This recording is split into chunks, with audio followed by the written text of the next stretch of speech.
Hello नमस्कार दोस्तों, मैं अर्पित यादव आप सभी का मैं सिद्धल प्यार पे स्वागत करता हूँ। उम्मीद करता हूँ सभी अच्छे होंगे। और इसी के साथ आज हम अपने प्रतिशत नंबर 32 पे पहुँच चुके हैं, जिसमें अभी तक हम अपने 31 प्रतिशत कंप्लीट कर चुके हैं। जिसमें जो हमने स्टार्टिंग के 30 थे हमारे जो, वो तुम्हारे 2021 के प्रीवियस ईयर पेपर थे। उसके बाद जो 31 था नंबर जो आपका, वो 2017 का जो पेपर था आपका, वो हमने डिस्कस किया था। और उसके साथ साथ हमने काफ़ी चीज़ सीखी हुई थी, जैसे प्रोबेबिलिटी सीखी हमने, परमुटेशन सीखा, कॉम्बिनेशन सीखा क्या होता है। तो इसकी बेसिक्स भी सीखे और इससे रिलेटेड जो हमारे क्वेश्चन बन रहे थे वो हमने क्वेश्चन किए, क्योंकि 2017 में काफ़ी अच्छे लेवल के क्वेश्चन आपसे पूछे गए हैं, जिसमें एडवांस का भी वेटेज काफ़ी है। तो हम वो सारी चीज़ सीखते हुए चलेंगे। जैसे आज हम सीखने वाले हैं क्या, मेंस्ट्रुएशन 3D। क्योंकि होता क्या है, यूपी के जो एग्ज़ाम होते हैं इसमें क्या है, एडवांस बहुत कम आता है।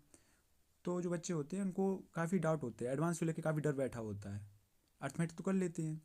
तो वही आज हम सीखेंगे प्रिज्म। प्रिज्म में क्या है, घन सीखेंगे, घनाभ सीखेंगे, बेलन सीखेंगे, जिन्हें क्यूब, क्यूबॉइड, सिलेंडर बोलते हैं, ठीक है। वही पिरामिड में सीखेंगे हम, शंकु सीखेंगे, ठीक है, छिन्नक सीखेंगे। और इस रिलेटेड जो भी टाइप के हमारे जो फिगर बनेंगे हम सारे सीखते हुए चलेंगे, ठीक है। क्योंकि इनका मैं बेसिक बताऊंगा, ऐसा तो आप ना फार्मूला आपको याद करने की जरूरत भी नहीं पड़ेगी। आप खुद ब खुद, मतलब वही है कि आपने अगर समझ लिया ना, तो एग्जाम हॉल में अगर आपको फार्मूला याद भी नहीं होगा तो आप वहीं बना लेंगे ऑन द स्पॉट, ठीक है। तो आज का पेपर जो हम डिस्कस करने वाले हैं वो आपका 19 दिसंबर शिफ्ट नंबर सेकंड में पेपर हुआ था 2017 में। 2017 के क्वेश्चन काफ़ी अच्छे हैं 2021 के मुताबिक। हालांकि मैं मान के चलता हूँ जो आपका पेपर आएगा वो 2021 जैसा ही आएगा रिलेटेड, ठीक है। बट फिर भी आप तैयारी इस लेवल करके जाएँ ताकि आप अगर एग्जाम हॉल में बैठे हैं वहाँ पे आपको लग रहा है आपको पेपर का लेवल बढ़ा है, तो आपको दिक्कत ना हो किसी प्रकार की, ठीक है। अभी आपके पास टाइम है तो पढ़ के जाइए।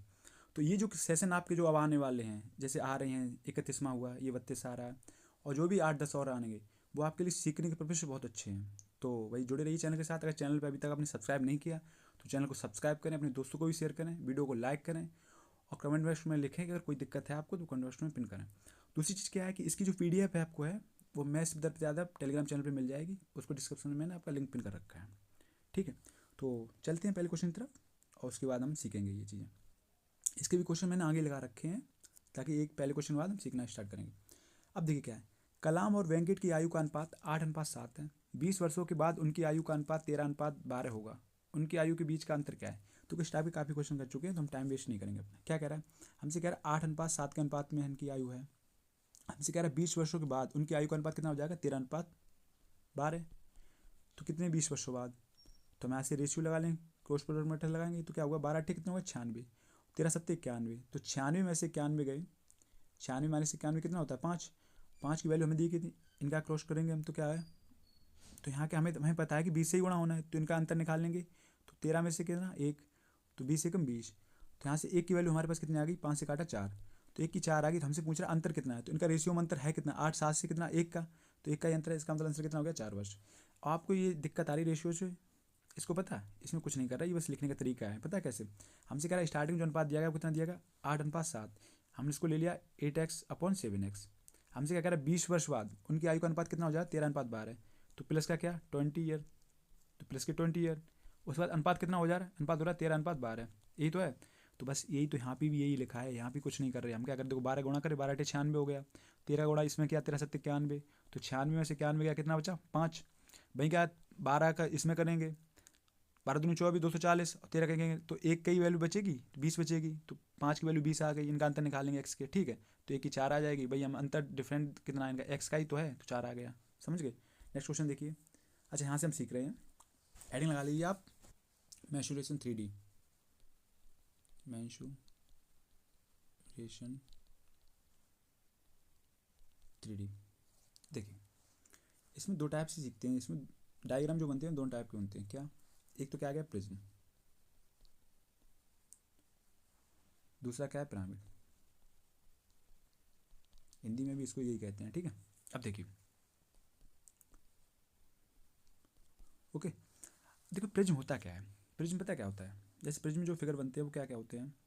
प्रिज्म हो गया, क्यूब हो गया, जैसे घन बोलते हैं, ठीक है, क्यूबॉइड हो गया, घनाभ हो गया। वहीं पिरामिड में जैसे शंकु वगैरह बनते हैं। देखिए प्रिज्म होता क्या है, प्रिज्म का बस डेफिनेशन में अगर लिखना हो तो बस इतना समझिए आप, इसके जो पास होते हैं ना, किनारे जो होते हैं, वो दोनों एक दूसरे के समान होते हैं। फॉर एग्जाम्पल देखिए, जैसे हमने ये फिगर बनाया,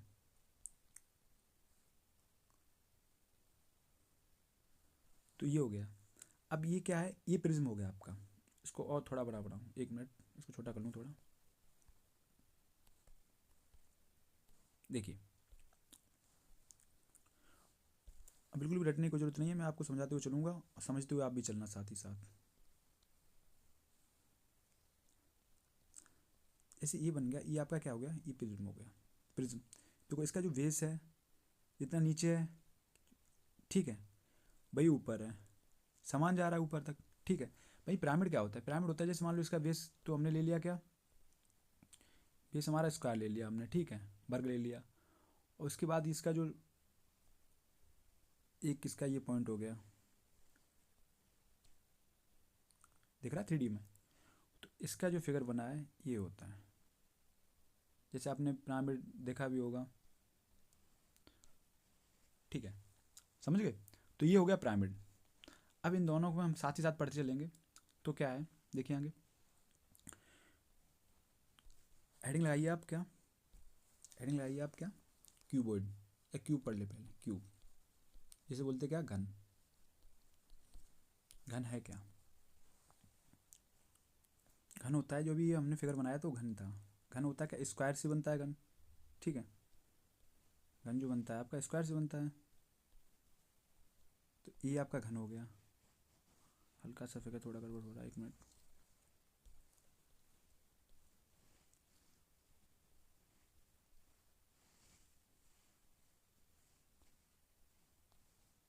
ठीक है, ये घन हो गया। अभी आपका घन जो है इसका क्या है, इसके जो एंगल होते हैं सब 90 डिग्री के होते हैं, ठीक है, जो एंगल होते हैं 90 डिग्री पे होते हैं इसके। दूसरी चीज़ क्या है घन में, अब देखिए घन बनता कैसे है, जैसे क्या होता है, जैसे मान लो इसकी इसकी जो हमने भुजा ले ली, क्या है, ए स्क्वायर होता है, ठीक है, और इसकी जो हाइट होती है वो भी ये हो गई, इसकी हाइट जो हुई है वो भी ये हो गई। तो क्या होता है, तो घन में हमसे 2-3 चीज़ पूछी जाती हैं, पता है क्या, एक तो हमसे पूछता है, पता है क्या, एक तो हमसे पूछेगा आपको वॉल्यूम क्या होगा। तो वॉल्यूम क्या होता है, देखो जैसे मान लो ये घन आपका एक डब्बा है, एक तरीके से समझ के चलिए आप, जो बॉक्स होते हैं, एक बॉक्स है।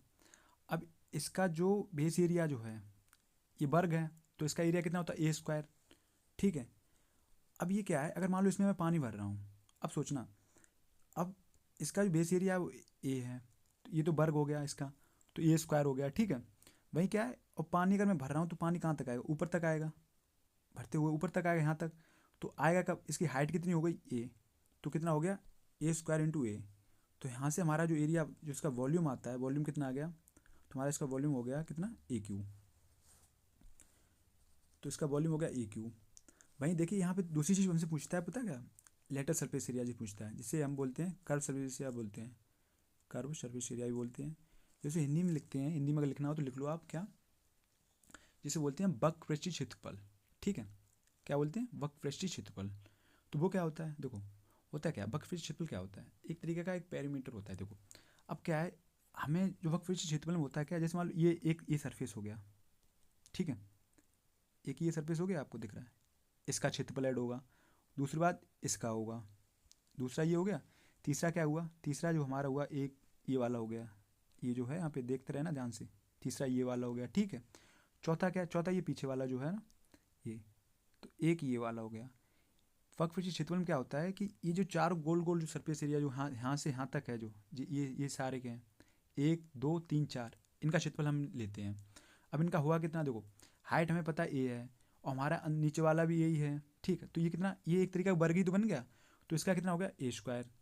और ये हैं कितने पृष्ठ, एक पृष्ठ ये हो गया, दूसरा ये, तीसरा ये वाला नीचे वाला जो यहाँ पे चला गया, ठीक है, ये वाला तीसरा, एक चौथा ये पीछे, तो कितने हैं 4।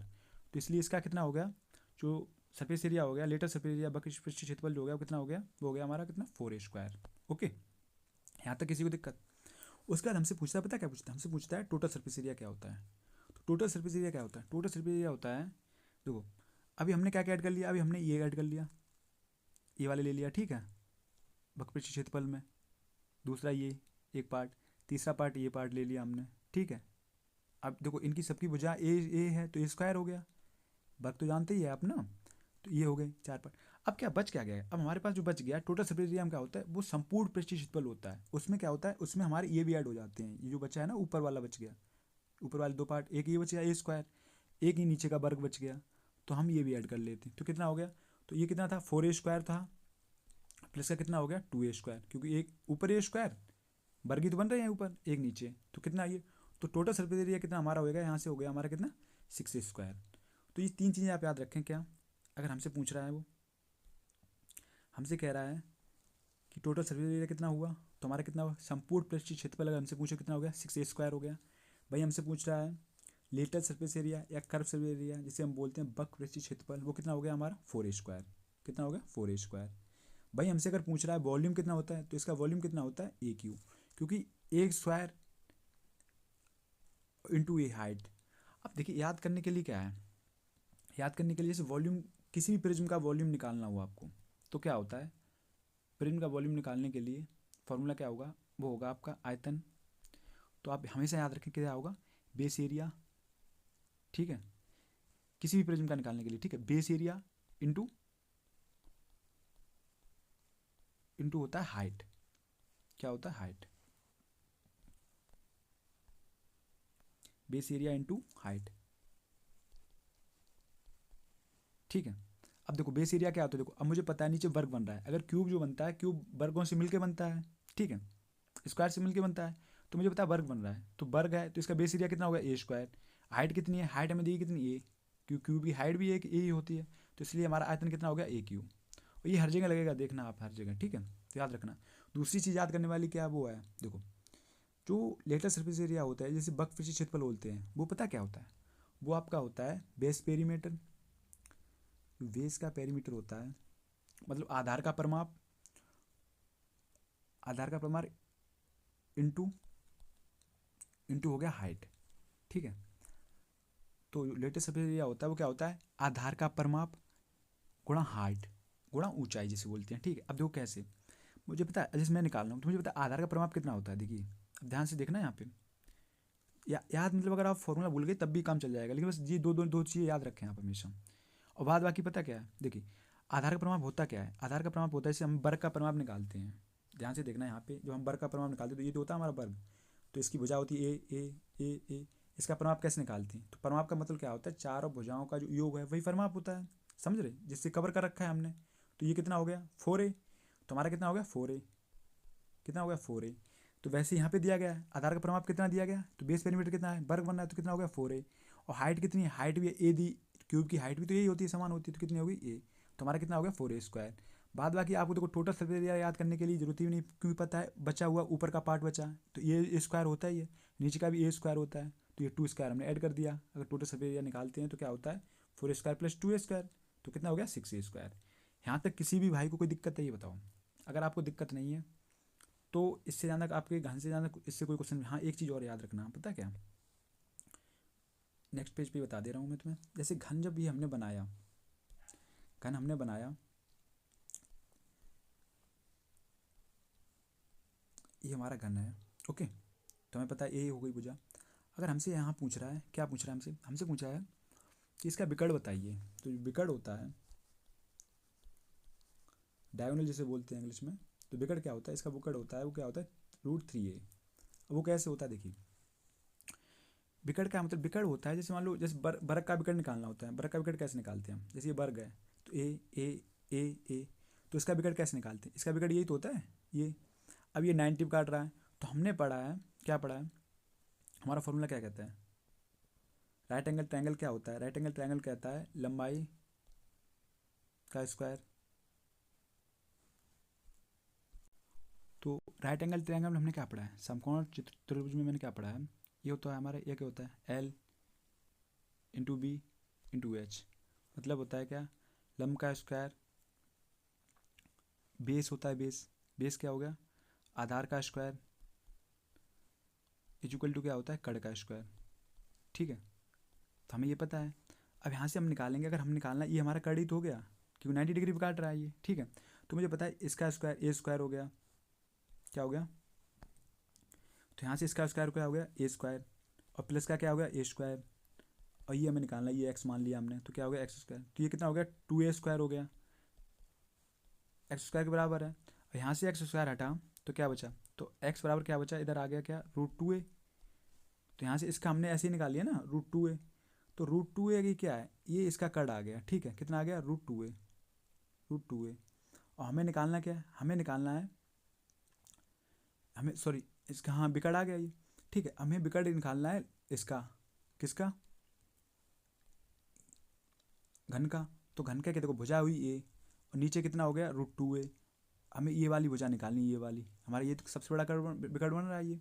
तो ये कितना हो गया, तो देखो ये तो हो गया कितना a² प्लस का √2a² कितना हो गया 2² 2a² बराबर में क्या हो गया, अगर इसको मैं x लेके चलता हूँ कितना हो गया x²। तो यहाँ से हमें पता लगा 2a² और 2a² कितना हो गया 3a² बराबर x²। x² उधर से हटा तो क्या बचा, x बराबर क्या आ गया, तो √3a²। तो यहाँ से हम आप विकर्ण जो हमारा आता है वो क्या आता है, घन का जो विकर्ण होता है वो होता है आपका √3a²। ओके, यहाँ तक किसी को दिक्कत, अगर यहाँ तक किसी को दिक्कत नहीं है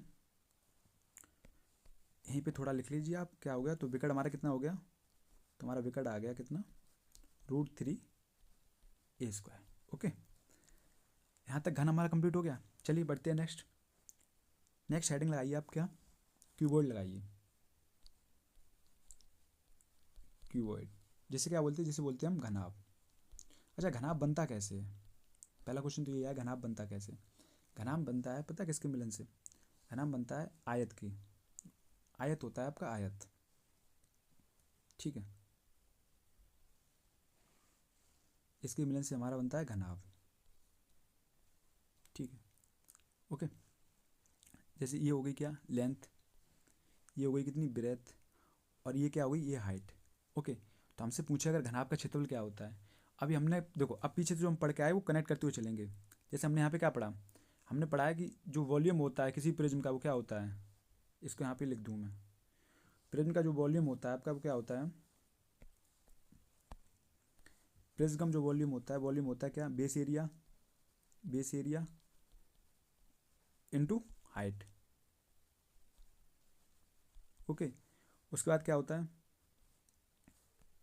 उसके बाद दूसरी चीज़ हमसे पूछी जाती है क्या, जो लेटेस्ट सरफेस एरिया होता है, वक्र पृष्ठीय क्षेत्रफल जिसे बोलते हैं, वो क्या होता है, वो होता है हमारा क्या बेस पेरीमीटर, पेरीमीटर को पी से डिनोट किया, इनटू क्या हाइट।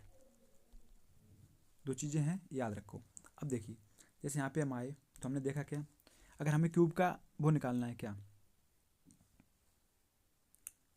क्यूब का जो हमें निकालना है क्या वॉल्यूम निकालना है, तो क्या कैसे आएगा, ये क्या आपका लेंथ है ना, लेंथ।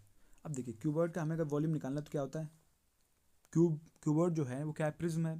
प्रिज्म का वॉल्यूम, किसी भी प्रिज्म का वॉल्यूम क्या होता है, वो होता है आपका क्या बेस एरिया इंटू हाइट, तो L into B into H. Okay, तो हमारी क्या है, देखो ये तो हमारा बेस हो गया। आयत का भी एरिया तो हम ऐसे निकालते हैं, आयत क्या होता है, आयत होता है लंबाई गुणे गुणे चौड़ाई। आयत ही का जो एरिया होता है आयत का, आयत का एरिया क्या होता है, आयत ये है, इसकी ये लेंथ है, ये ब्रेथ है, तो आयत का जो एरिया होता है क्या होता है, आयत का एरिया होता है लंबाई गुणे चौड़ाई। तो इसके लिए इसके साथ साथ आपका देखो वर्ग और आयत भी कंप्लीट हो रहे हैं, ठीक है। इसका जो विकर्ण होता है, विकर्ण क्या होता है, आयत का विकर्ण क्या होता है, आयत का विकर्ण होता है रूट के अंदर क्या होता है, डायगोनल डी से डिनोट करते हैं।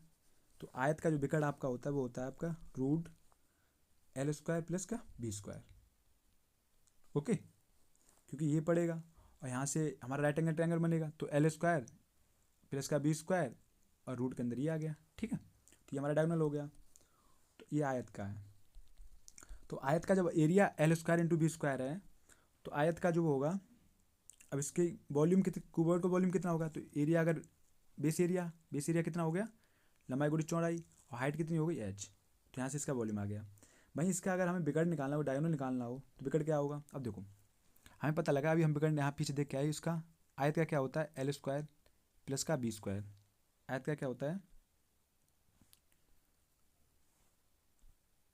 आयत का होता है L² प्लस का b², ठीक है, विकर्ण हो गया। और हमें निकालना है किसका, हमें निकालना है क्यूबॉइड का, घनाभ का। तो घनाभ का विकर्ण कितना हुआ, तो घनाभ का विकर्ण जो आपका होगा, यहाँ से हमने डाला इस भुजा पे, तो ये हो गया, तो कितना हो गया, एक तो ये भुजा हो गई ये वाली, तो इस पर हमने 90 डिग्री डाला, तो कितना हो गया, तो रूट के अंदर हो गया कितना L² प्लस का b² प्लस का क्या हो गया h²। ये चीज़ याद रखना, यहाँ से आपका क्वेश्चन आएगा पेपर में, ठीक है। अब यहीं पे हम बात करें, अगर वक्र पृष्ठीय क्षेत्रफल की बात करें, लेटेस्ट सरफेस एरिया जो होता है वो क्या होता है, मैं पीछे क्या सीख के आया, पीछे हम सीख के आए कि जो वक्र पृष्ठीय क्षेत्रफल होता है क्या होता है, बेस पेरीमीटर इंटू हाइट।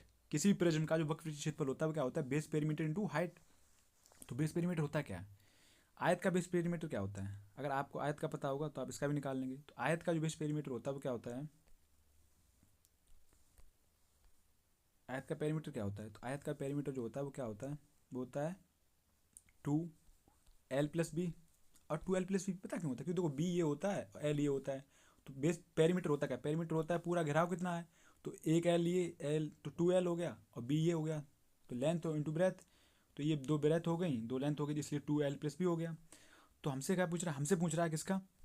हमसे पूछा है इसका, क्यूबॉइड का। तो ये कितना हो गया? तो ये हो गया 2l+b बेस पेरीमीटर, और इंटू कितना है? Into height. तो h दी गई है। अब देखो h का मैं अगर अंदर गुणा करूँगा तो कितना आ गया?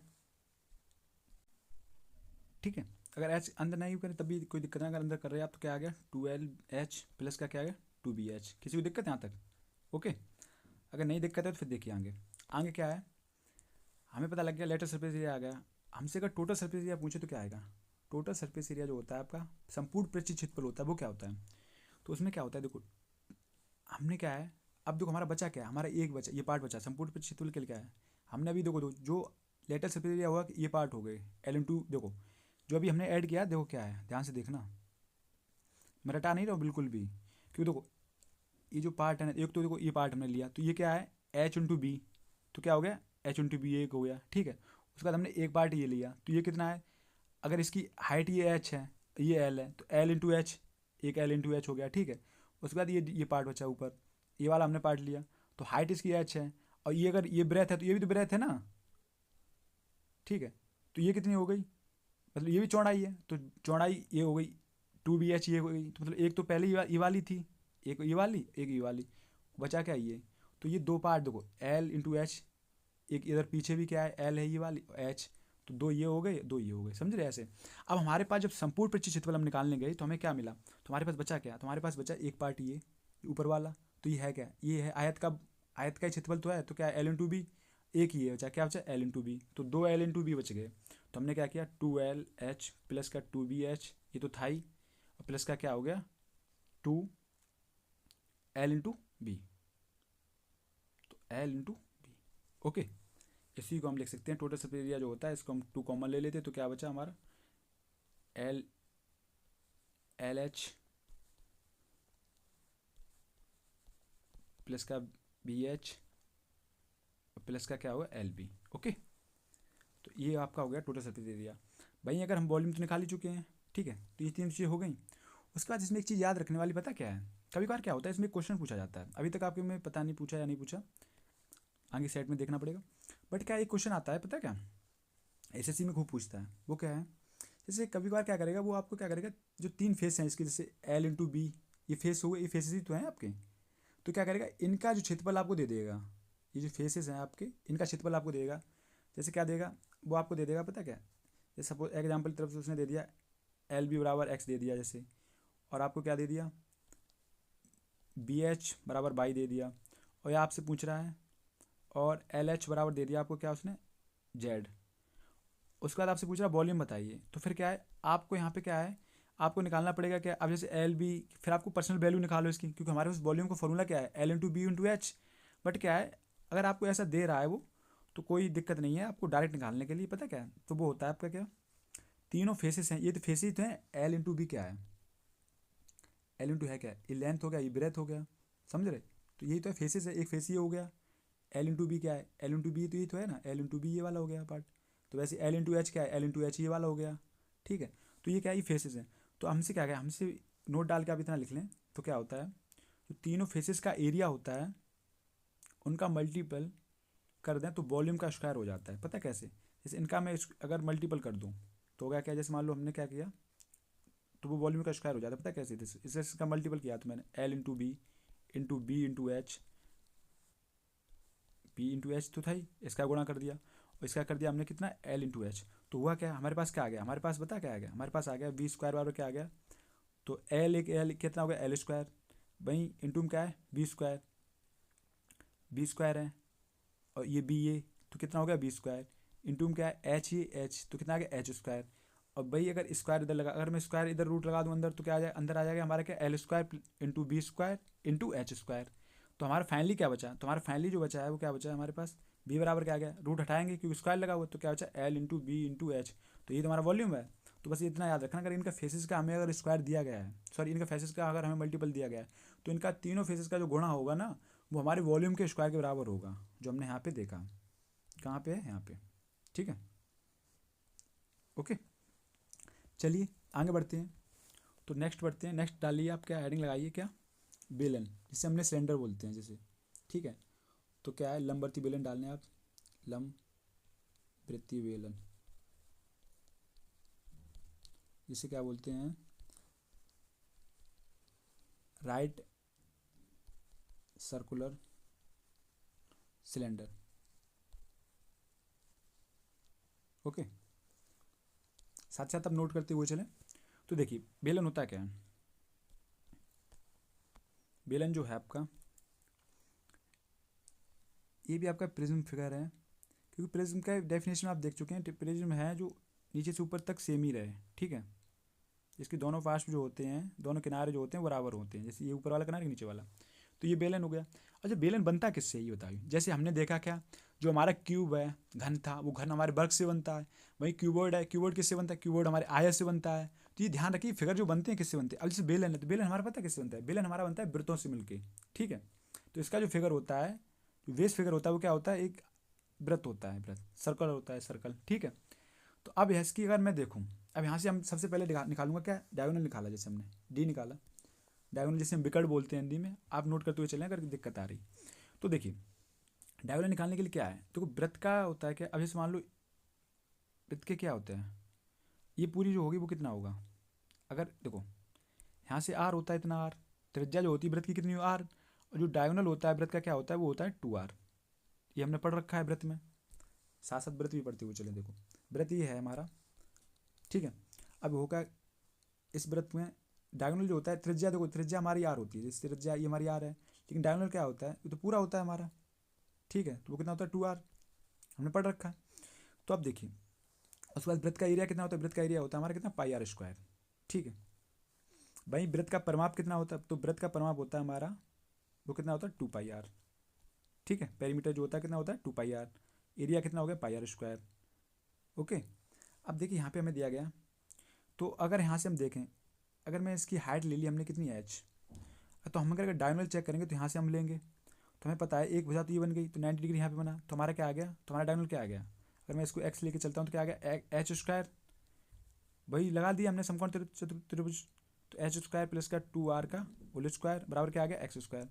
तो यह कितना गया, तो इधर से आ जाएगा, तो रूट के अंदर क्या आ गया, तो रूट के अंदर हमारा आ गया, वो क्या आ गया, एच स्क्वायर, क्योंकि ये हो गया 2 दूनी 4, तो कितना हो गया, प्लस के 4 x square, sorry r square, r है ना, तो कितना हो गया आर स्क्वायर।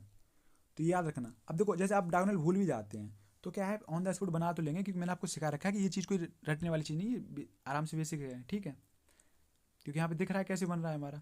ओके, अब देखिए यहाँ से अगर हम देखें क्या, दूसरी चीज़ हम क्या निकालते हैं, लेटेस्ट सरफेस एरिया निकालते हैं। अब बताइए अब याद हो चुका है आपको, नहीं हो चुका है, किसी भी प्रिज्म का जो वक्र क्षेत्रफल होता है वो क्या होता है, वो होता है हमारा क्या, बेस पेरीमीटर इंटू हाइट, क्योंकि बेस पेरीमीटर ये है और यही ऊपर तक चला जाता है, तो हम जो जोड़ते हैं, हम जो यही फेसेस तो हम ऐड करते हैं, इनका जो वक्र क्षेत्रफल है यही करते हैं। तो कितना हो गया, तो बेस पेरीमीटर कितना होता है इसका, तो इसका जो बेस पेरीमीटर होता है, अभी हम पीछे देख के आए, पेरीमीटर कितना होता है वृत्त का, वृत्त का होता है 2πr। तो जो बेस का पेरीमीटर होता है वो कितना होता है, तो ये बेस है वृत्त, वृत्त का पेरीमीटर कितना होता है 2πr, तो 2πr हो गया। ठीक है, क्योंकि देखो ऐसा है जैसे बेलन है, ये तो अभी पता है, कभी कभार क्या होता है पेरिज्म और पिरामिड दोनों को शेयर देता है आपस में, तो वहाँ पे तुम्हें पता होना चाहिए कि जो बेस बन रहा है उसका पेरीमीटर क्या होगा, हाइट क्या होगी, समझ रहे, तो सारी चीज़ याद नहीं कर सकते ना, तो रटना है नहीं हमें। तो देखिए कितना हो गया 2πr, भाई हमसे क्या कह रहा है, base perimeter into height, height कितनी होती है h, हाइट h है, तो हमारा लेटेस्ट सरफेस एरिया जिसे बोलते हैं, जैसे कर्व सरफेस एरिया बोलते हैं, वो कितना आपका हो गया, वक्र क्षेत्रफल कितना हो गया 2πr/h। ठीक है, वहीं टोटल सरफेस एरिया निकालेंगे हम, तो टोटल सरफेस एरिया क्या होता है, टोटल सरफेस एरिया क्या होता है, तो होता है वो क्या होता है, इसमें हम क्या करेंगे, इसमें हम जो ऊपर वाला नीचे वाले दो ऐड कर देंगे, 2 प्लस बेस एरिया ऐड कर देंगे, तो वो क्या होता है हमारा, तो लेटेस्ट सरफेस एरिया होता है प्लस का क्या हो गया 2 गुणा बेस एरिया। यही तो हम देखते आए अभी, क्योंकि बेस एरिया तो ऐड करते हैं, एक ये एक ऊपर प्रिज्म में, तो वो कितना हो गया हमारा, तो यहाँ से हम देखेंगे वो हमारा कितना हो गया, तो हमें मिल गया कितना, लेटेस्ट सरफेस एरिया कितना था हमारा, 2πr(h), क्या है 2πr(h), और प्लस बेस एरिया कितना होता है, वृत्त का बेस एरिया कितना, जी वृत्त बन रहा है नीचे तो उसका एरिया कितना होता है πr², और एक ऊपर भी बन रहा है क्योंकि इनका पूरा पार्ट ऐड करेंगे तो कितना हो गया ये, तो हमारे पास कितना आ गया 2π, अगर हम कॉमन लें 2πr तो अंदर क्या बचा h+r। ओके, यहाँ तक किसी भी दिक्कत, अगर नहीं दिक्कत हो तो आगे देखिए। अब हमें इसका अगर वॉल्यूम चेक करना है तो वॉल्यूम क्या होता है, अभी तक हम क्या सीखे हैं, वॉल्यूम जो होता है हमारा क्या होता है, अभी तक हमारा वॉल्यूम क्या होता है, वॉल्यूम होता है हमारा बेस एरिया इंटू हाइट। तो बेस एरिया जो होता है, ये वृत्त का बेस एरिया कितना होता है, तो वो कितना होता है πr², और हाइट कितनी होगी h, तो ये हमारा इसका वो हो गया वॉल्यूम। तो वॉल्यूम हमारा कितना हो गया πr², जिसे आयतन बोलते हैं, वो कितना हो गया, आयतन आपका कितना हो गया πr²h। ओके, यहाँ तक किसी को दिक्कत, बेलन तक किसी को दिक्कत आई, नहीं आई, तो नेक्स्ट बढ़ते हैं आगे। तो ठीक है, चलिए अब एंड आइए आप क्या पिरामिड, तो पिरामिड हम सीखेंगे। देखो पिरामिड है क्या, देखो जैसे हमने क्या, हमने बनाया प्रिज्म, जैसे हमारा प्रिज्म है,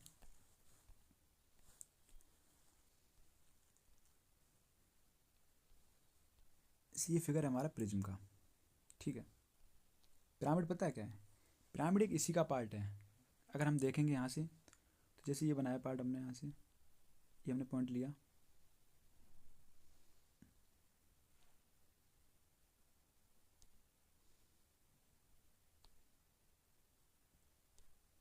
ठीक है, दिख रहा है आपको, एक सेकेंड इसको थोड़ा अच्छे से ही बना लूँ। ये हमने बनाया घन, ओके, ये हमारा घन है, इसके पॉइंट से एक ये ले लिया हमने,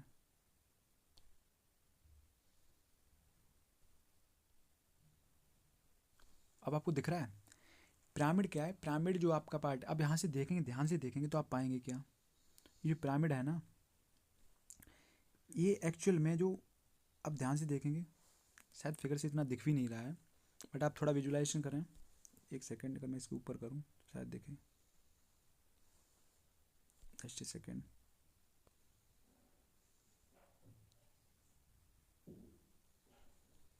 ठीक है, यहाँ से आप देखेंगे तो हाँ आप दिख रहा है आपको, ये जो पार्ट है आप देखेंगे तो ये जो, जैसे ये पिरामिड बनाया हमने, अब पिरामिड ये किससे बनाया, ये जैसे मान लो ये घन था हमारा, क्यूब था, तो हमने क्या किया, इसकी भुजा जो हमारी ये है एक एक, ठीक है, उसके बाद ये पिरामिड हमने काट दिया, ऊंचाई जो है h है, जो यहाँ से हमारी जो h है, ये h, ये जो पड़ रही है, इसको इससे मैं लिखूँ, ये h है, ये h है, ओके।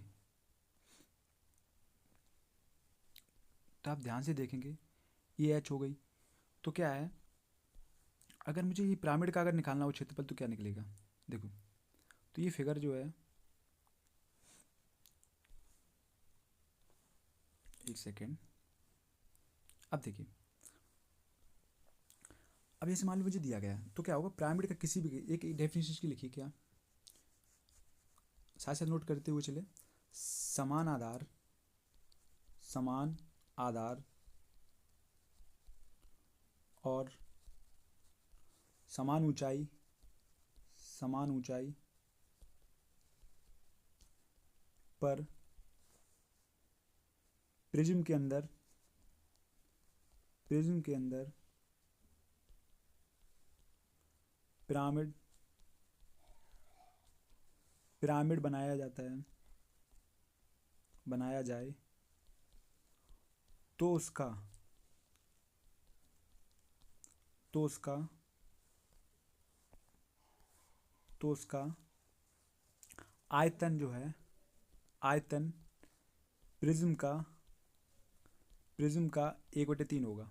अब पता कैसे, देखो आपको नहीं दिख रहा क्या, देखो जैसे ये पिरामिड बनाया हमारा, ये जो पिरामिड हमने बनाया, ठीक है, ओके, ये जो बन के तैयार हुआ हमारा, अब देखेंगे, आप देखेंगे अगर पार्ट जहाँ हमारा प्रिज्म का आ रहा था आयतन, उसमें क्या, देखो अब ये क्या कर रहा है, ये यहाँ से ट्रायंगल शेप में आ रहा है, ठीक है, तो इसमें जो हो रहा है, आप देखेंगे ध्यान से, तो ये पार्ट जो, ये वाले जो शेप बच गई है, ये जो इधर साइड ये बच गया, ये देखो ये सारा इधर बच गया, ये पार्ट क्योंकि यहाँ से इतना लिया, अंदर से काटा हमने उसको, तो इसके क्या होता है, इसमें हम 1/3 इसलिए होता है क्योंकि इसमें 2 पार्ट तो हमारा निकल जाता है, बस एक पार्ट बचता है, अगर 3 भागों में तोड़ते हैं इसको हम, तो क्या होता है, आप देख नहीं पा रहे, आपको दिख भी रहा होगा कि यहाँ पे क्या हो रहा है ये जो ये पूरा पार्ट देखो, इधर वाला पूरा पार्ट इधर ये छूट गया, इधर ये वाला इधर देखो पूरा ये पार्ट पूरा छूटा ही है, इधर इधर ये वाला पूरा, इधर वाला इधर, ठीक है, ये इधर छूट गया, ये पूरा छूटा, बस इतना ही लिया हमने अंदर अंदर का।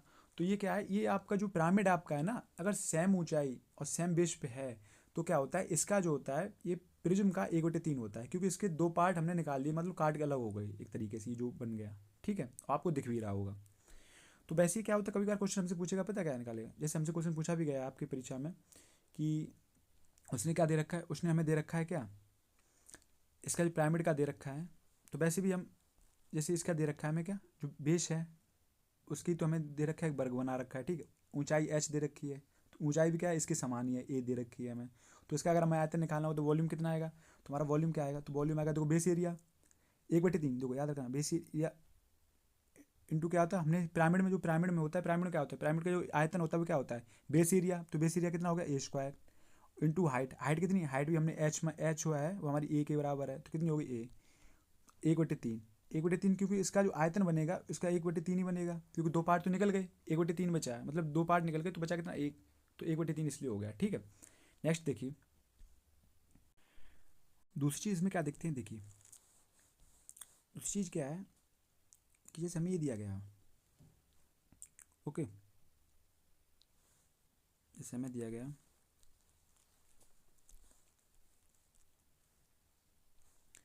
हमने इस पर बना हमारा क्या,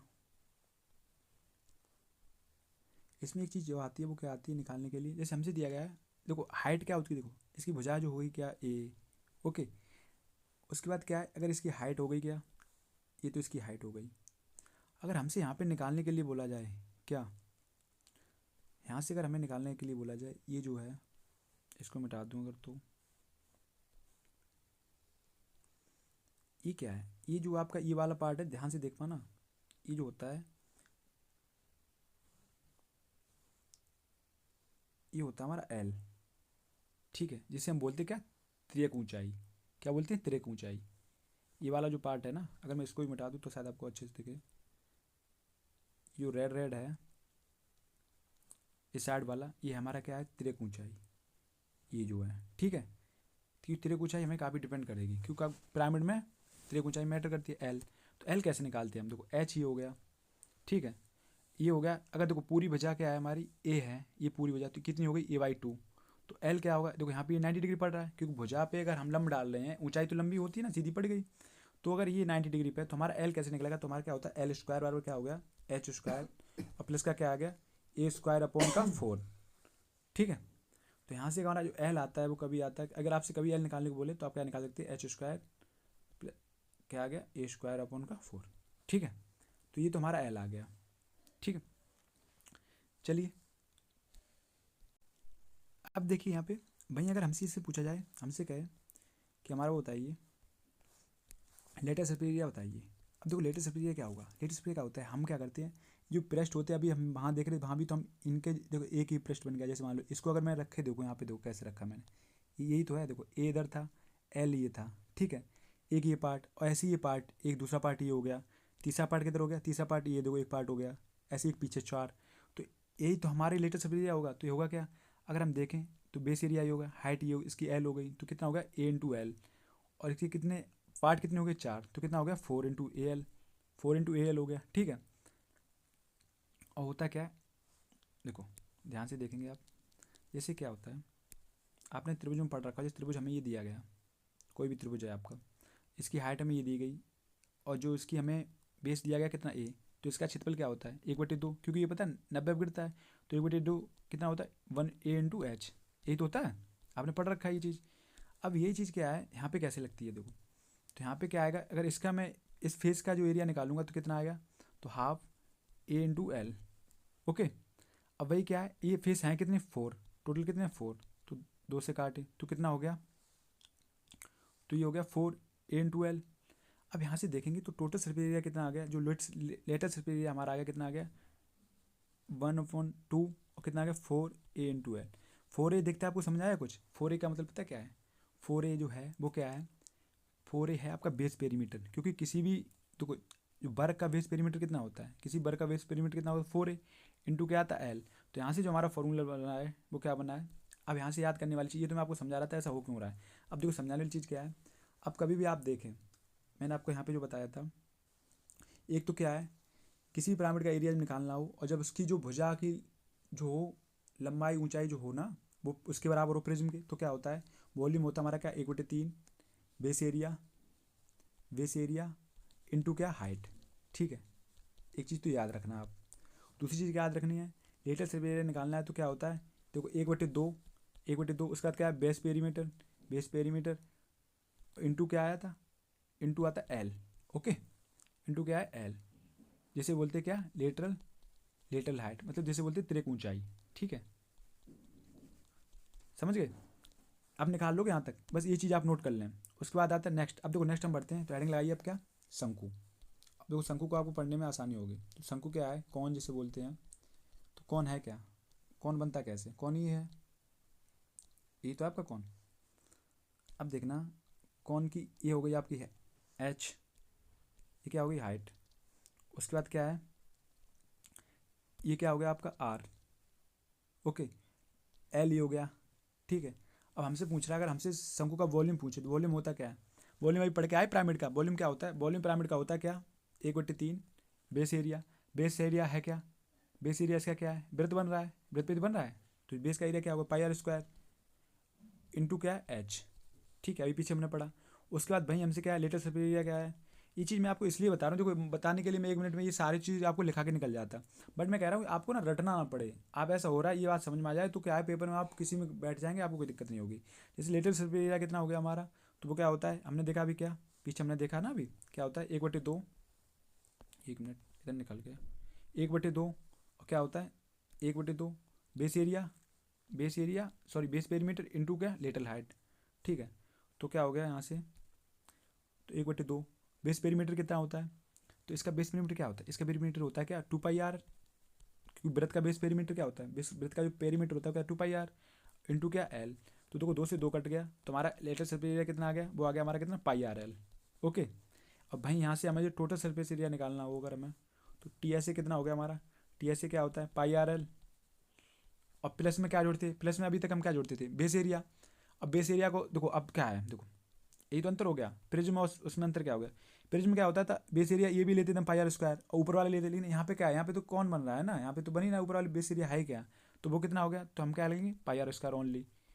तो ये हो गया हमारा कितना πr, कोष्टक में क्या हो गया, कोष्टक में आप क्या आ गया, अंदर आ गया एल प्लस के आर, πr हमने कॉमन ले लिया तो कितना आ गया πl+r। ओके, तीन चीज़ समझ आ गई, किसी को यहाँ तक कोई दिक्कत, अगर नहीं है तो नेक्स्ट आगे बढ़िए। एक आपका कॉन्सेप्ट और बचा है वो पढ़ लिए, उसके बाद हम क्वेश्चन पर चलते हैं। एक क्या बचा है, अब हमारे पास बचा क्या, छिन्नक। छिन्नक से क्वेश्चन बनेंगे, अगर आपका पेपर थोड़ा टफ बनाएगा तो छिन्नक से क्वेश्चन बनेंगे, जिसे क्या बोलते हैं हम फ्रेस्ट्रम। छिन्नक होता क्या है, छिन्नक क्या है, देखो छिन्नक क्या है, कौन से ही बनता है, जैसे ये कौन बना हुआ है। ठीक है, अब हुआ क्या, किसी ने यहाँ से काट दिया कौन को। ठीक है, कौन को काट दिया तो बचा क्या, तो हमारे पास जो बच गया क्या बच गया, तो हमारे पास डायग्राम जो बचा वो क्या बच गया, ये वाला बच गया। ठीक है, कि कौन से यहाँ से काट दिया, अब यहाँ से काट दिया तो देखो ये क्या, ये वृत्त बन रहा है, ये क्या आर स्मॉल आर। ठीक है, ये पॉइंट ये क्या है, ये भी वृत्त है, तो यहाँ पे क्या बन रहा है कैपिटल आर। ठीक है, अब देखो यहाँ से देखेंगे दूसरी चीज़ क्या है, दूसरे फिगर से एक चीज़ और देखें क्या, तो ये हो गई किसके एच हो गई। ओके, अगर हम यहाँ से हमसे पूछ रहा है, हमसे क्या पूछ रहा है, अगर हमसे पूछ रहा है इसका वॉल्यूम क्या होता है, तो छिन्नक का वॉल्यूम क्या होता है, डायरेक्ट याद करने के लिए लिखें 1/3 पाई, क्योंकि आपको पता है 3 गुना होता है। उसके बाद क्या ये r²। ठीक है, प्लस का क्या, प्लस का ये ऊपर वाला r² प्लस का क्या, इन दोनों का गुणा r इंटू आर, और बचा क्या h, ऊंचाई h। ओके, तो ये तो इसका वॉल्यूम हो गया, छिन्नक का क्या हो गया वॉल्यूम। भाई हमसे अगर इससे पूछे लेटेस्ट सरफेस एरिया क्या होता है, तो क्या लेटेस्ट सरफेस एरिया होता है पाई क्या होता है आर, ये वाला आर और ऊपर वाला आर, प्लस के दोनों आर जुड़ के आ गया क्या एल, तो एल होता है क्या तिरक ऊंचाई। ठीक है, उसके बाद क्या आ गया टोटल सरफेस एरिया, क्या आता है टोटल सरफेस एरिया में क्या आता है पाई आर प्लस आर, तो आना ही है, एल तो इतना होना ही है। बाद में क्या है देखो ऐड क्या होगा, देखो छिन्नक है ना, तो छिन्नक में क्या होता है कि देखो कटने के बाद क्या है, एक तो ये स्क्वायर बच गया, तो बड़े मतलब कैपिटल आर का, एक ऊपर वाला ये, तो ये दोनों ऐड हो जाएंगे, क्या हो जाएंगे πr² और प्लस का πr²। अगर इतना आपने नोट कर लिया है तो चलिए इतना आपके लिए काफ़ी है, और बचा हुआ अगर नेक्स्ट क्लास में मैं मतलब क्वेश्चन के साथ अगर कुछ और भी आएगा तो मैं बताऊँगा। चलिए पहला क्वेश्चन देखते हैं अब। जो क्वेश्चन आया वो क्या है हमारा, किधर चला गया, नीचे चला, काफ़ी पीछे निकल गया, 1 मिनट। अब देखो हमारे पेपर में क्वेश्चन क्या पूछा, हमसे पूछ रहा है ए सेंटीमीटर भुजा के एक घन को ए सेंटीमीटर वर्ग के आधार के एक पिरामिड की ऊंचाई ए सेंटीमीटर है, उनके आयतन का अनुपात क्या। देखो घन क्या दिया गया, ए सेंटीमीटर। घन का हमें पता है, एक आयतन क्या होता है, आयतन का अनुपात पूछ रहा है। तो घन का आयतन क्या होता है, अगर भुजा हमारी ए दी गई हो तो आयतन क्या हुआ, ए क्यू, घन का आयतन तो होता है। उसके बाद हमसे कह रहा है कि ए सेंटीमीटर वर्ग के आधार, पिरामिड जो बना क्या बना, ए सेंटीमीटर वर्ग के आधार वाला पिरामिड बना है, जिसकी हाइट कितनी दी गई, हाइट जो हमें दी गई वो कितनी है, ए। तो हाइट हमें ए दी गई, तो इसका जो एरिया है वो क्या आएगा, तो इसका एरिया जो वॉल्यूम बनता है वो क्या बनता है, 1/3 ए स्क्वायर, मतलब बेस एरिया, और इंटू क्या, हाइट। तो हाइट कितनी, ए। तो देखो ए क्यू से तो ए क्यू खत्म हो गया, तो बचा क्या, अनुपात क्या आ गया, 3:1 आ गया। तो हमारा डायरेक्ट आंसर क्या आ गया, 3:1। नेक्स्ट क्वेश्चन देखिए, हम क्वेश्चन करेंगे। मान लीजिए ए और बी, इसमें क्या है, इसमें ये दिया गया है इंटरसेक्शन बी, और ये क्या है यहाँ पे हमारा है ए यूनियन बी, ऐसे करके, ठीक है। अब देखिए हमसे पूछ रहा है, मान लीजिए ए और बी ए की व्यापक समुच्चय में दो समुच्चय हैं, तो ए माइनस बी ज्ञात कीजिए। क्या कह रहा है हमसे, ए माइनस बी ज्ञात कीजिए। तो ए माइनस बी हम ज्ञात कर लेंगे। देखिए है क्या, जैसे मान लो हमने अभी पढ़ा है क्या, ए बराबर जैसे दो समुच्चय दिए क्या है, जैसे मान लो 1 2 3 4, 1 2 3 4 5 6 7 तक है सपोज दैट, ठीक है। बी बराबर हमें दिया गया कितना, 3 4 5 6 7।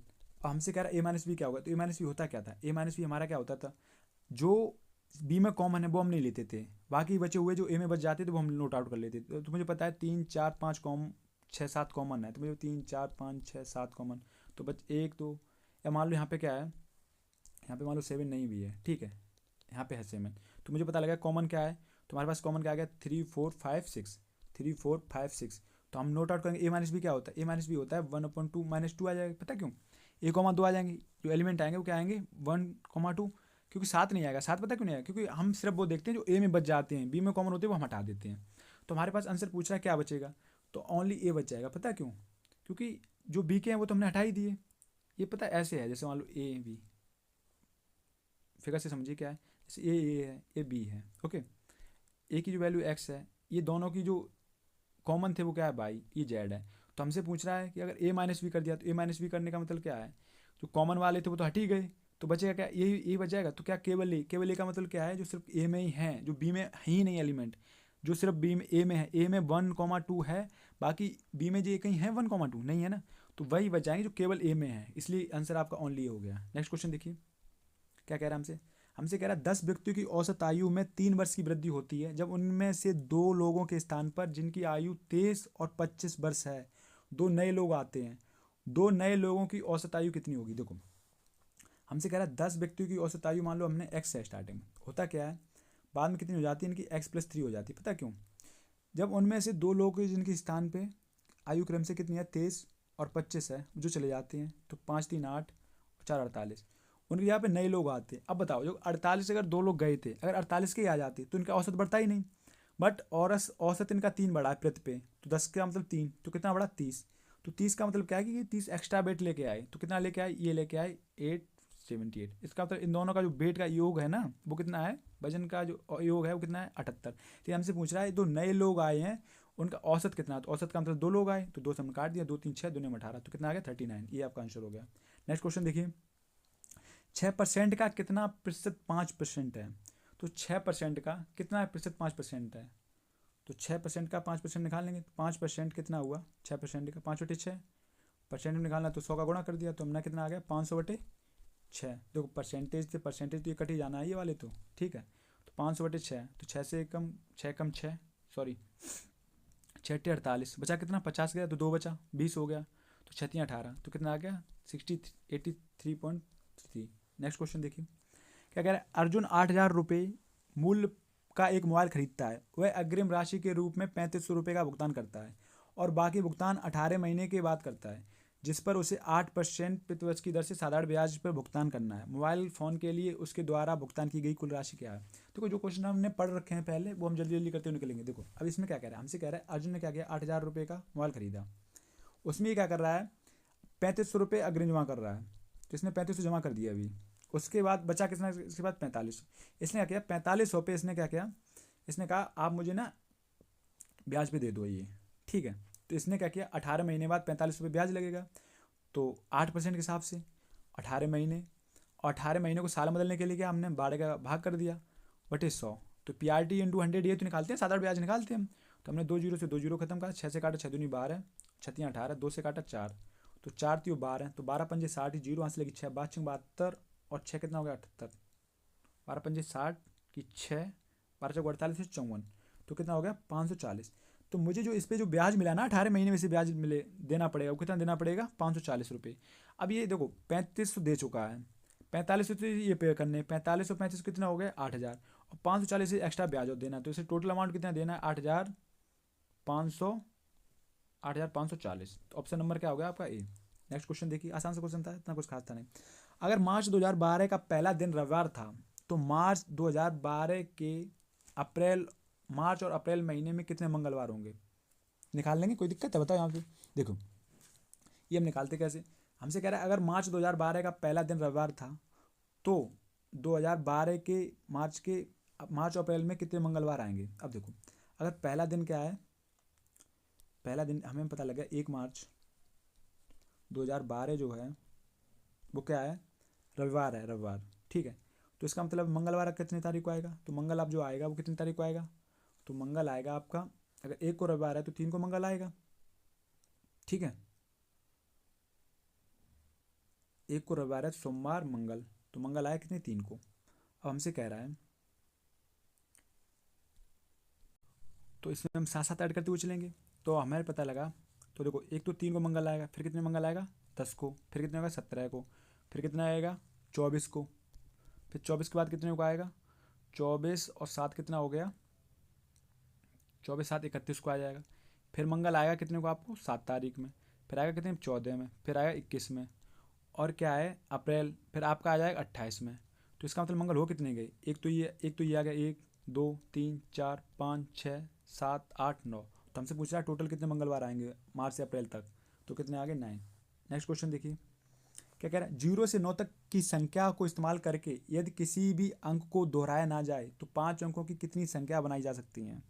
तो हमसे क्या कह रहे हैं 0 से 9 तक, अब देखो हम पढ़ चुके हैं, ये आपका वही परम्यूटेशन का क्वेश्चन आ गया। क्या कह रहा है 0 से 9 तक की संख्या, 0 से 9 तक की संख्या है कितनी, 1 2 3 4 5 6 7 8 9, तो ये टोटल संख्या कितनी होगी 10। हमसे कह रहा है इनका इस्तेमाल करके कितने 5 अंकों की संख्या बनाई जा सकती है, तो 1 2 3 4, ये हम 5 कॉलम बना लिए हमने। तो मुझे बताया, अब ये बताइए मुझे आप पहले कॉलम में कितनी संख्या आ सकती हैं। तभी आप में से कोई बोला कि सर जब 10 नंबर हैं तो हमारे 10 संख्या आ सकती हैं, 10 नहीं आएंगी, पता है क्यों, क्योंकि 0 नहीं आ सकता है। अगर हमने पहले 0 ले लिया, फिर हमने 2 3 1 4, तो ये 4 अंकों की संख्या बन गई, क्योंकि आगे 0 लगाने से कोई मतलब ही नहीं बनता है, समझ गए। तो हम पहले नंबर पर तो 0 नहीं ले सकते, तो इसका मतलब पहले नंबर कितने अंक ले सकते हैं 9 अंक, दूसरे नंबर पर कितने ले सकते हैं, अगर मैंने 1 अंक ले लिया 10 में से, अब 0 हम ले सकते हैं, तो हम कितने अंक ले सकते हैं 9, समझ गए, क्योंकि 1 तो हम ले चुके हैं, अब बच्चे हमारे पास 9 अंक। पहले अगर जो 0 का कुछ और अंक होता तो 10 के 10 ले लेते हैं हम, ठीक है, लेकिन हमें पता है 0 नहीं ले सकते। उसके बाद हमने 2 अंक ले लिए, 10 में से बचा कितना 8, 3 अंक ले लिए कितने बचे 7, 4 अंक ले लिए बचा कितना 6। तो ये हमारा आंसर हो गया। ये हम सॉल्व आउट करेंगे तो हमारा कितना आ गया 981, 8 एकम 8, 8 8 64 गुणा 7, तो 7 8 56 की 6 बचा कितना 5, 7 चौक 28 और 5 कितना हो गया 33 बचा कितना 3, 7 6 42 3 कितना हो गया 45, 45 गुणा अगर हम 6 में किया तो 6 36 की 6, एक ही ऑप्शन आ रहा है, कितना आ रहा है 27,216। ठीक है, नेक्स्ट क्वेश्चन देखिए, अगर एक साइकिल का पहिया 1 किलोमीटर चलने के बाद 1 किलो चलने में 500 बार घूमता है तो उसकी त्रिज्या क्या है। देखो बताइए 1 किलोमीटर चलने का मतलब 1 किलोमीटर की क्या होता है मीटर में, तो 1 किलोमीटर का मतलब क्या है 1000 मीटर। तो वो कह रहा है इसमें चलने में 500 बार घूमता है, इसका मतलब है कि इसकी जो ये पहिया है इसका परिमाप कितना है, इसका पैरामीटर कितना है। तो मैंने कहा कि ऐसे 500 भाग कर दिया, तो मुझे पता लगा कि इसकी जो है ना ये, क्योंकि ये पूरा चक्कर कैसे निकाला है, ये पूरा चक्कर यहीं से लगा रहा है ना, ऐसे मान लो ये रोड है तो ये पूरा चक्कर लगा के आ रहा है, तो 5 चक्कर लगाने पर इसका मतलब है कि ये जो लगा रहा है वो 2 मीटर का लगा रहा है। ठीक है, अगर 2 मीटर इसकी वो है तो इसका मतलब सेंटीमीटर कितना हो गया 200। तो हमसे पूछा इसकी त्रिज्या क्या होगी, त्रिज्या होती क्या है, त्रिज्या अभी हम पीछे बढ़ के क्या आती है 2πr, पाई की वैल्यू हम रख लें कितनी 22/7, तो पाई की वैल्यू यहाँ से हमने रखी कितनी 22/7, तो कितना हो गया यहाँ से आर हमारा निकल आएगा, तो कितना हो गया 22/7 बराबर।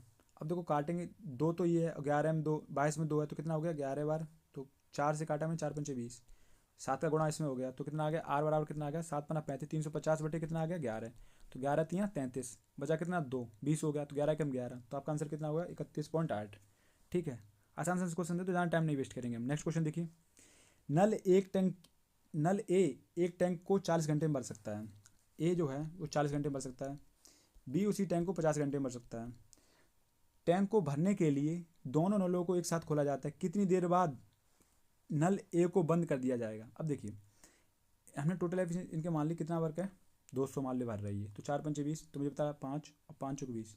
हमसे कह रहा है, हमसे पता क्या कह रहा है, हमसे कह रहा है कि कितनी देर बाद नल ए को बंद कर दिया जाएगा ताकि टैंक 25 घंटे में भर जाए। देखो ए को बंद कर रहा है, बी तो कंटिन्यू चल रहा है, बी जो चल रहा है वो कंटिन्यू चल रहा है, क्योंकि बी 25 घंटे तक चल ही रहा है। तो मैं देख लूँगा बी ने भर कितना दिया पानी, तो बी अगर 1 घंटे में 4 भरा तो 25 घंटे में किसका मतलब हो गया, तो 25 × 4, तो इसका मतलब ये 100 पानी इसने डाल दिया। ठीक है, अब बचा कितना, हमारी क्षमता जो है वो कितनी है 200 लीटर की, तो अगर कितना बचा 100।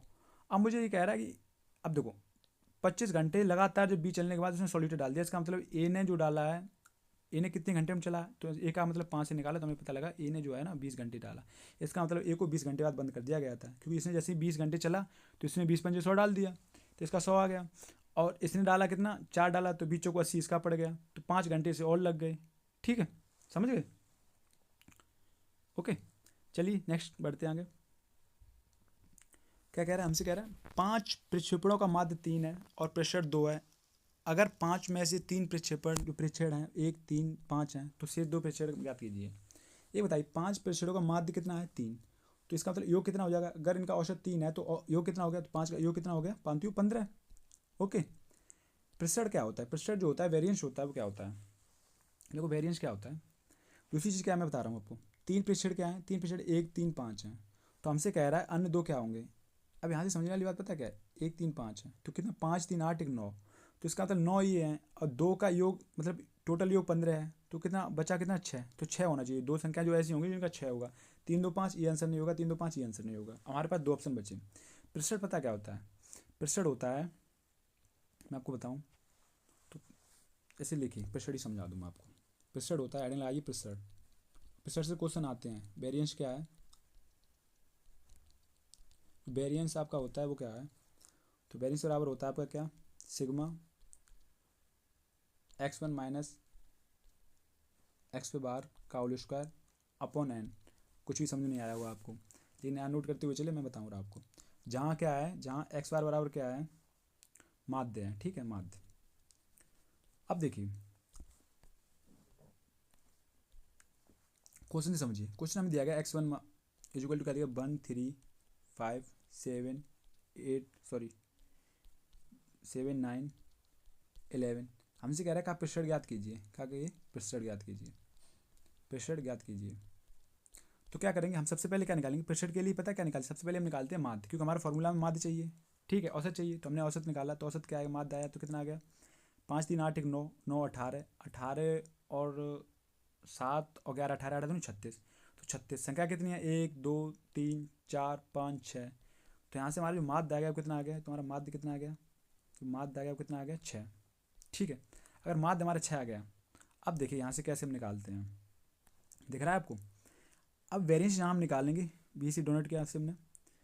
अब देखिए कैसे निकालते हैं, तो सिग्मा, सिग्मा का मतलब क्या हुआ, देखो x1 क्या है, x1 क्या है, जो नंबर है ये। ठीक है, वहीं जो हमारा x² है वो क्या है, वो हमारा क्या है, माध्य। अब देखो हम अगर पहले में से घटाएंगे, n का n हमारे पता क्या है, n जो हमारे हैं वो क्या है, नंबर ऑफ डाटा, जो जितने नंबर है ना हमारे, तो नंबर ऑफ डाटा है ये। ठीक है, अब देखिए अगर एक में से हम घटाएंगे, जैसे हमारे हमने रखा x1 की जगह 1 रखा और x बार कितना 6, तो x में से 6 गया तो कितना बचा, -5 का स्क्वायर। वहीं ऐसे ही घटाते चलेंगे, 3 में से अगर मैं -6 घटाऊंगा तो कितना बचा, -3 का स्क्वायर। ओके, ऐसे ही घटाएगा हमने किला, तो 7 में से गया तो -5, तो 5 में से 6 गया तो -1 का स्क्वायर। ओके, वैसे आगे बढ़े तो हमने देखा क्या, प्लस आया, तो यहाँ पे 7 बचा, 7 में से अगर मैं 6 घटाएंगे तो क्या आएगा, 1 का स्क्वायर। यहाँ पे रख रहा हूँ मैं x1 की जगह पे 7 ये संख्याएं रख रहा हूँ, और x बार पे क्या है, 6 आ रहा है ये वाला। ओके, प्लस का क्या आया, 9 में से 6 गया तो माइनस का, तो प्लस का 3 का स्क्वायर। उसके बाद 9 में से 11 गया, 11 में से 6 गया तो कितना बचा, 5 का स्क्वायर। तो हमारे पास ये आ गया और बटे क्या है, एन क्या है, एन है नंबर ऑफ डाटा, तो नंबर ऑफ कितने हैं, 6 नंबर हैं, ठीक है। तो हमने देखा कितना आ गया 25, प्लस का क्या आ गया 3 त्रिका 9, प्लस का क्या आ गया 1, प्लस का क्या 1, प्लस का क्या आ गया 9, प्लस का क्या 25, बटे कितना 6। तो हमने टोटल अगर ये ऐड करूँ तो मुझे कितना मिला, तो मैंने देखा क्या, तो 25 दूनी 50, ये 25, ये 25 दूनी 50, 9 दूनी 18 और 2 20, तो 50 20 कितना हो गया 70, तो 70 बटे क्या 6। ये हमारा क्या आ गया, ये हमारा आ गया वेरिएंस, समझ गए। अरे जैसे हमसे इस क्वेश्चन में पूछा गया वेरिएंस, तो क्वेश्चन कैसे निकालेंगे, तो हमने पता लगा क्या है, तो हमें पता है 3 पे 6 पर तो हमारी ये है, तो वेरिएंस निकालने के लिए क्या फॉर्मूला क्या है हमारा, दोबारा बताऊँ, कोई नहीं लिखो। तो आपका जो फॉर्मूला है वो क्या है, बाद बाकी इसको मैं जब वो पढ़ाऊँगा आपको स्टैटिक्स तो ध्यान से पढ़ाऊँगा। तो वेरिएंस क्या होता है, वेरिएंस का फॉर्मूला हमारा क्या है, सिग्मा सिग्मा x1, ये सही लिख जाए यार, क्या है x1 माइनस एक्स पे बार अपॉन पे क्या है स्क्वायर बटे एन, ओके। अब देखिए यहाँ पे क्या है, हमें 3 पे 6 पर दिए गए, तो क्या दिया 1, तो एन है कितना, एन हमारा माध्य कितना निकला था, अभी हमने माध्य कितना दिया गया, हमें माध्य दिया गया 3, ठीक है। और प्रेशर जो हमें दिया गया वो वेरिएंस में हमें दिया गया कितना 2, तो हमने वेरिएंस हमारा कितना दिया गया 2, तो माध्य कितना हो गया 3, तो 3 में से अगर मैंने एक घटाया कितना अच्छा, एक में से दो, देखो माइनस का बचेगा प्लस का बचेगा स्क्वायर ही बचेगा, ठीक है, तो प्लस का ही हो जाना, तो हमें ध्यान नहीं देना है, तो 2 में से एक क्या है, तो एक, अंतर देखना है बस। तो अब देखो यहाँ पे कितना बचा, यहाँ पे 5 में से 2 गया तो कितना बचा 3, ठीक है, तो कितना बचा हमारे पास 3 का स्क्वायर। अब देखिए यहाँ पे जो आएगा, अब मुझे पता है कि हमारा जो माध्य दिया गया, सॉरी माध्य दिया गया ना तुम्हारा 3, तो 2 ही आएगा, हल्की सी मिस्टेक कर रहा हूँ मैं, पता क्या, देखो ध्यान से, देखो यहाँ पे जो आ रहा है ना, ध्यान से देखना, ये क्या है, ये हमारा क्या है, ये माध्य होता है, तो माध्य हमारे पास है कितना, माध्य में दिया गया 3। अब देखो मैंने घटाया क्या, 3 में से अगर मैं पहले एक घटाऊंगा तो क्या बचा 2, तो 2 का स्क्वायर हो गया, फिर 3 में से मैं 3 घटाऊंगा क्या आएगा 0 का स्क्वायर, उसके बाद 3 में से 5 घटाऊंगा क्या आएगा, 3 में से 5 घटाऊंगा तो क्या आएगा, तो 5 में से 3 गया कितना बचा 2 का स्क्वायर, ओके। प्लस में क्या बचा, अब देखो मेरे पास क्या बचा, अब मेरे पास 3 है, अब मुझे पता है संख्या कुछ भी होगी, मैंने एक्स मान ली संख्या, तो एक्स माइनस क्या बचा 3 का होल स्क्वायर, ओके। दूसरी संख्या हमने मान ली क्या बाई, बाई माइनस क्या बचा 3 का तो स्क्वायर, बटे में क्या है संख्या कितनी है, तो हमारे पास जो एन नंबर है वो कितना नंबर है 5। अब देखो 5 दूनी इधर हमने किया तो कितना आ गया 10, अगर 10 आ गया तो यहाँ से समझने वाली बात क्या है, 10 आ गया तो हमारा ये कितना आ गया 2 दूनी 4, और ये तो 0 होएगा, ये कितना आ गया 4, ये अब मेरे पास बचा क्या x-3 का होल स्क्वायर प्लस y-3 का होल स्क्वायर। अब मुझे बताइए 8 तो ये ऑलरेडी है, अब इन एक्स वाई का क्या मान रखूँ, इन दोनों का स्क्वायर करने के पास हमें सिर्फ 2 मिले। अब देखो हम पहला ऑप्शन, अब देखो 2 ऑप्शन हमारे पहले कर चुके थे, अब हमें ऑप्शन देखा अगर मैंने ये रखा तो क्या आ गया, अगर मैंने 3 रख दिया तो 3 से 3 तो कट जाएगा, लेकिन 3 का अगर बचेगा 3 बच जाएगा, तो 3 बच जाएगा तो ये तो ऑप्शन नहीं होगा, तो हमारे पास अब एक ही ऑप्शन बचा, पता है कैसे, एक्स की वैल्यू अगर मैं 2 रखूँगा तो 2 में से एक गया तो एक का स्क्वायर आ जाएगा माइनस का, ठीक है। उसके बाद क्या एक्स वाला 4 रखा तो 4 में से क्या एक गया, 4 में से गया तो एक का स्क्वायर आ गया, तो ये दोनों प्लस के बचेंगे, तो 4 4 8 और 2 कितना हो गया 10, ये हमारा आंसर हो गया। नेक्स्ट क्वेश्चन देखिए, काफ़ी कुछ समझाने को है सेशन में। अब देखिए क्या कह रहा है हमसे, काफ़ी आसान क्वेश्चन दिया गया है 2 3 5 6 9 8 7, हमसे कह रहा है 5 के स्थानीय मान और अंकित मान का बीच अंतर बताइए। ये हम चीज़ पढ़ चुके हैं क्लास में, ठीक है, क्योंकि नंबर सिस्टम में हम पढ़ रहे हैं तो हमने डिटेल में पढ़ा था। अगर नंबर सिस्टम आप में से किसी ने नहीं देखा है तो प्लेलिस्ट बनी हुई है, वहाँ जाके आप देख लें फटाफट, काफ़ी डिटेल में पढ़ाया है, उससे बाहर आपका एक क्वेश्चन भी नहीं जाएगा। अब देखिए क्या कह रहा है हमसे 5 का स्थानीय मान, तो 5 का स्थानीय मान कितना होता है, अंकित मान क्या होता है जो खुद संख्या होती है 5, तो ये तो हो गया क्या है इसका अंकित मान, जिसे हम क्या बोलते हैं फेस वैल्यू, ओके। भाई हमसे क्या कह रहा है अगर प्लेस वैल्यू निकालनी है तो प्लेस वैल्यू क्या होती है, तो प्लेस वैल्यू क्या होती है, तो प्लेस वैल्यू होती है 5, उसके बाद जितने भी आगे संख्या है वो 0 लगा दो आप, कितना हो गया ये। हमसे कह रहा है 4 0 हो गए, तो हमसे कह रहा है इनका अंतर क्या होगा, तो फेस वैल्यू ये हो गई, प्लेस वैल्यू ये हो गई, तो इनका अंतर निकालेंगे तो 5,000 में तो 5 माइनस किया तो कितना आ गया, सॉरी 50,000 में से मैंने 5 माइनस किया तो कितना आ गया, तो 10 में से 9 गया, सॉरी 10 में से 5 गया 5, 9 9 9 4, तो आंसर क्या आ गया option number D. Next question देखिए क्या कह रहा है, दो संख्याओं का लघुत्तम समावर्तक और महत्तम समावर्तक का गुणनफल 540 है, अगर उनमें से एक संख्या 60 है तो दूसरी संख्या क्या थी, ये तो आपको पता होगा, पता क्या पहली संख्या गुणा दूसरी संख्या बराबर क्या होता है पता, L/H। तो हमें दिया गया दो संख्या का गुणनफल, सॉरी लघुत्तम समावर्तक और महत्तम समावर्तक गुणनफल कितना दिया गया 540, तो 540 उनमें से एक संख्या कितनी 60, तो हमसे पूछे दूसरी संख्या ज्ञात कीजिए। दूसरी संख्या निकालने के लिए क्या करें, 0 से 0 काटा 6 54, तो दूसरी संख्या हमारी कितनी आ गई 9। अच्छा ऐसा हो क्यों रहा है वो देखिए, अगर आपने नहीं पढ़ रखा है तब भी देखिए। जैसे हमें संख्या दी गई, हमें 2025 दिया गया, 2025, हमें इसका एचसीएफ निकालना है। देखो मैं एचसीएफ निकालने गया तो क्या निकला, मैंने 5 से काटा, 5 चौक 20, 55 25, अब तो कटेगा नहीं, तो एचसीएफ कितना आ गया 5। भाई इसका एलसीएम निकालना हो तो एलसीएम कितना हो गया, तो 5 चौक 20 पंजे कितना हो गया 100, तो एलसीएम कितना हो गया 100। हमें चेक करना है क्रॉस कि ये सही बात है या नहीं है। तो हमें पता क्या है, पहली संख्या दूसरी संख्या गुणा कर गया, तो हमने क्या किया, गुणा किया हमने, 20 गुणा 25 बराबर, और एलसीएम गुणा एचसीएफ जो हमने बताया आपको 100, एच इंटू एल कितना हो गया 100 इंटू 5, तो ये कितना हो गया 500। भाई क्या है 20 25 दूनी कितना हो गया 50, 1 0, 500 रहा 55, तो इसका मतलब ये सही है। ठीक है, नेक्स्ट क्वेश्चन देखिए। एल्कोहल और जल के 50 लीटर घोल में 40% एल्कोहल है, 10 लीटर एल्कोहल मिलाई जाती है, अंतिम मिश्रण में जल का प्रतिशत ज्ञात कीजिए। ये बताइए एल्कोहल और जल के 50 लीटर घोल में 40% एल्कोहल है। अब बताइए 50 लीटर मिश्रण में क्या है, 40% एल्कोहल है, 40% अगर एल्कोहल है तो वाटर कितना है, तो वाटर कितना है 60%। तो इनकी हमने देखा क्या, 20 दूनी 40, 20 60, तो मुझे पता 2:3 अनुपात में। अगर मैं इसके वो देखूँ क्वांटिटी देखूँ तो कितना हो गया, 20 लीटर अगर एल्कोहल है तो 30 लीटर कितना है वाटर है। तो हमसे पूछ रहा है अगर क्या कह रहा है, हमसे कह रहा है 10 लीटर एल्कोहल मिलाई जाए। अगर इसमें 10 लीटर में एल्कोहल मिलाऊँ तो 20 लीटर पहले थी, अब कितनी हो गई 30, कितनी हो गई 30, और वाटर कितना है, वाटर तो सेम ही रहेगा 30। तो हमसे कह रहा है तो अंतिम मिश्रण में जल का प्रतिशत क्या है, तो जल का प्रतिशत क्या है, जल का प्रतिशत क्या है 30 अगर जल है 30 वाटर, इसका मतलब 50% है, तो जल का प्रतिशत कितना हो गया 50%। नेक्स्ट क्वेश्चन देखिए। आम के रस से भरे एक बर्तन में 8 लीटर निकालकर उसमें पानी से भर दिया जाता है। ये प्रक्रिया 3 बार और दोहराई जाती है। बर्तन में बचे आम के रस की मात्रा का अनुपात जो है कुल अनुपात से कितना है, बचा हुआ आम और कुल अनुपात कितना है 81।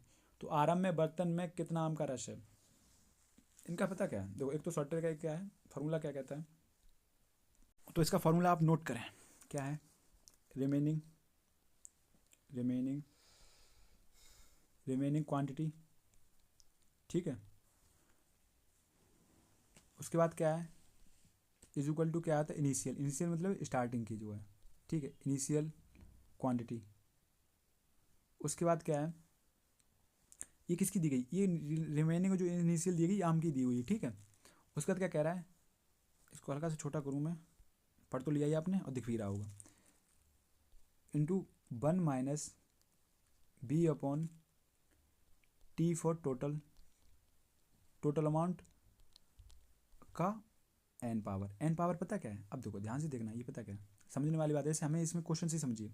जैसे हमसे कह रहा है ये प्रक्रिया 3 बार और दोहराई जाती है, एक बार क्या 8 लीटर निकाला, तो बी क्या है, बी है जो चेंज ऑफ। ठीक है, उसके बाद क्या कह रहा है, रिमेनिंग कितनी बची, देखो बर्तन में बचे आम रस की मात्रा का अनुपात कुल के साथ कितना है 81, तो रिमेनिंग कितनी बची 16। इनिशियल मतलब है स्टार्टिंग कितनी थी, तो कितनी थी 81। ओके, रेशियो में है तो रेशियो में हमने ले ली। ओके, उसके बाद 1 माइनस ये चेंज कितने बोला 8 लीटर चेंज कर रहा है, तो बी फॉर क्या है चेंज हम कर रहे हैं ना, तो वी फॉर है चेंज, तो कितना 8 लीटर। टोटल अमाउंट क्या है, टोटल कितना था, टोटल हमें ज्ञात करना है, हमसे पूछा गया है आरंभ में बर्तन का कितना आम रस था, तो टोटल हमें ज्ञात करना है। एंड क्या कह रहा है, एन क्या एन है कि कितने बार आपने ये चीज़ की है। देखो एक बार तो इसने यहाँ पे कर ली, उसके बाद कह रहा है ये प्रक्रिया 3 बार और दोहराई जाती है, इसका मतलब टोटल हो गई कितनी 4 बार।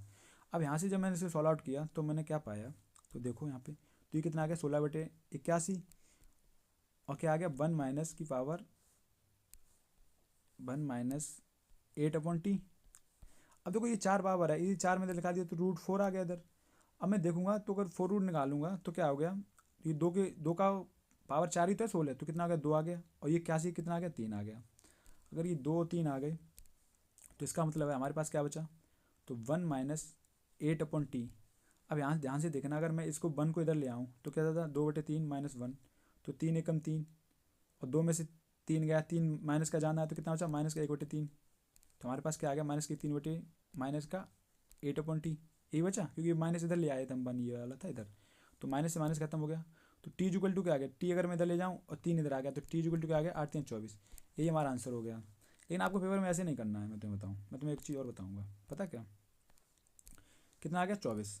आपको ऐसे नहीं करना, आपको पता क्या करना है, मुझे पता है कि जो हमारा बाद में रेशियो आ गया कितना बचा 16 और 81, टोटल ये था। ओके, तो हमसे क्या कह रहा है, हमसे कह रहा है कि प्रक्रिया हुई कितनी बार, देखो एक बार तो ये कर ली उसने, उसके बाद 3 बार और दोहराई, इसका मतलब है कि 4 बार की, इसका मतलब 4th रूट कर लिया हमने। ठीक है, तो इसका मतलब ये किसके 2 की पावर 4 आता है, 2 आ गया, 2 से 3 अनुपात आ गया। अब मुझे पता है कि ये इनका अंतर कितना है, एक का, तो एक की ये हुआ कितना, घटा कितना रहा है, 8 लीटर ही निकाल रहा है ना, उसी चेंज कर रहा है, तो 8 लीटर। तो हमसे पूछ रहा है कि टोटल कितनी हुई, टोटल थी कितनी, तो 8 या 24 निकला है यहाँ से। बचा कितना, अगर हम चेक करेंगे बचा कितना, 8 दूनी 16 बच गया। ठीक है, नेक्स्ट क्वेश्चन देखिए। हमसे कह रहा है 100 मीटर लंबे और 80 मीटर चौड़े फर्श को इस प्रकार ढकने के लिए समान लंबाई की न्यूनतम कितनी वर्गाकार टाइल्स की आवश्यकता होगी कि टाइल का कोई भी भाग बर्बाद ना हो। देखो आप ध्यान से एक बात समझें, पता क्या, जैसे इस क्वेश्चन पे तो आएंगे, उसके बाद पहले समझें। जैसे मान लो ये चीज़ हमें दी गई, ये हमारा क्षेत्रफल है। अब हमसे कह रहा है जैसे मान लो इसकी 100 मीटर है और इसकी 80 मीटर है, तो हम क्या करते हैं, हम सबसे पहले क्या निकालते हैं, इसका हम एचसीएफ निकालते हैं। एचसीएफ क्यों निकालते हैं वो देखिए। अगर ये 100 मीटर है, आप ध्यान से समझें, ये 80 है, तो मुझे क्या करूँगा मैं, 20 20 का, जैसे इसका एलसीएम क्या आ गया 20, 100 और 80 का कितना एलसीएम आ गया 20, तो 20 × 5 = 100, 20 × 80। तो होता क्या है, देखो एक 20 का ये लगा दिया मैंने, दूसरा ये लगा दिया, तीसरा ये लगा दिया, चौथा ये लगा दिया, ये लग गए। तो हुआ क्या, देखो 20 20 दूनी 40, 20 × 60, 20 × 80 कवर हो गया। उसके बाद एक 20 का ये, एक 20 का ये, एक 20 का ये, तो कितना हो गए, ये 5 20 के लग गए। अब ध्यान से देखना, पता क्या है, तो मैंने क्या किया, तो इस तरीके से मैंने टाइल लगा दिए। तो होता क्या है पता, इस तरीके से मैंने टाइल लगा दिए, तो हमारे पास आ क्या गया, हमारे पास आ गया देखो 20 20 20, 20 दूनी 40, 20 × 60, 20 × 80, 20 × 5 = 100, ये कवर हो गया। 20 दूनी 40, 20 × 60, 20 × 80, ये कवर हो गया।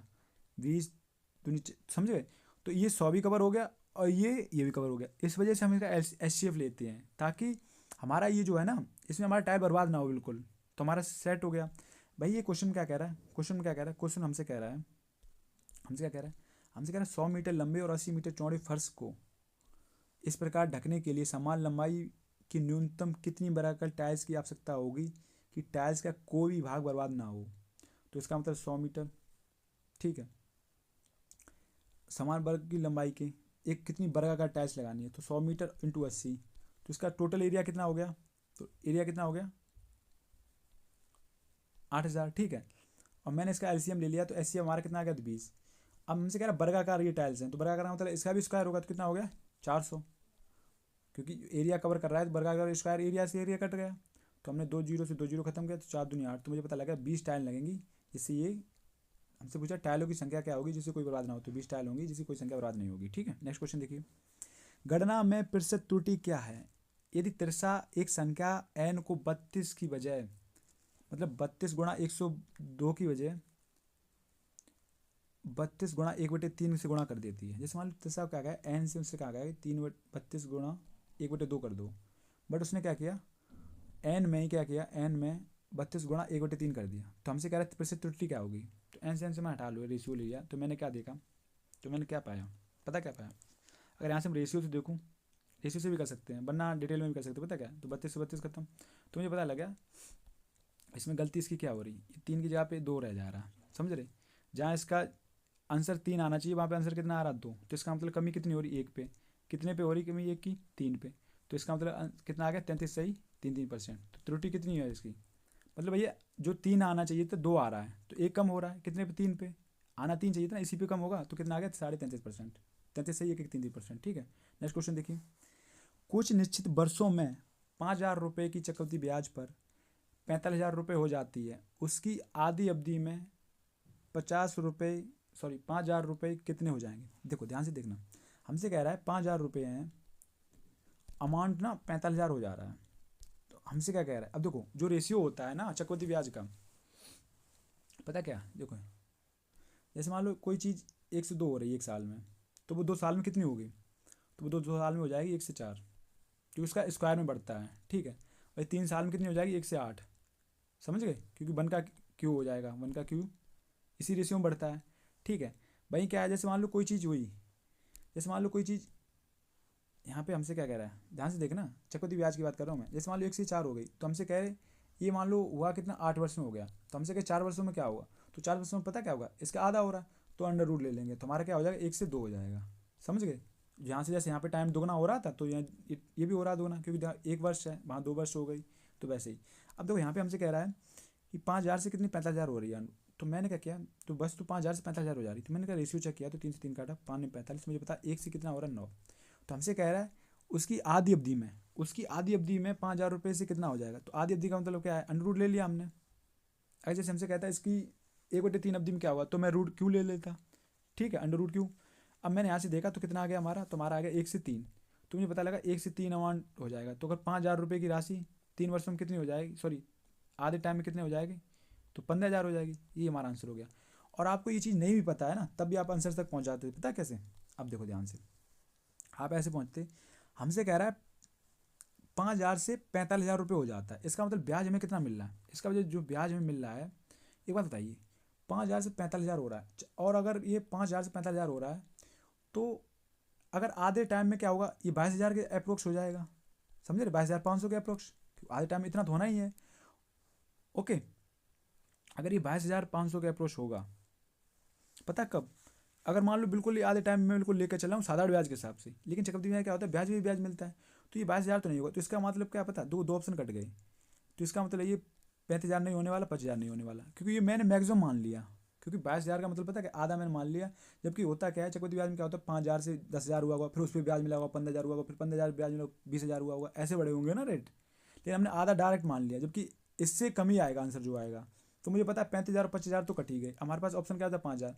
क्या आधे समय में 5,000 ही होगा, ऐसा तो नहीं होगा, ब्याज बढ़ेगा, कितना होगा, 15,000। तो ये आपका आंसर हो गया। नेक्स्ट क्वेश्चन देखिए, हमसे कह रहा है राम जिम काम को, अच्छा, राम जिस काम को 8 दिनों में करता है, रावण उसे 10 दिनों में करता है। अगर वे दोनों मिलकर उस काम को 3 दिनों में तक करते हैं, तो काम का शेष भाग ज्ञात कीजिए। तो राम क्या है, हमारे राम जी हैं, 8 दिनों में करते हैं। वहीं रावण है, रावण 10 दिनों में करता है।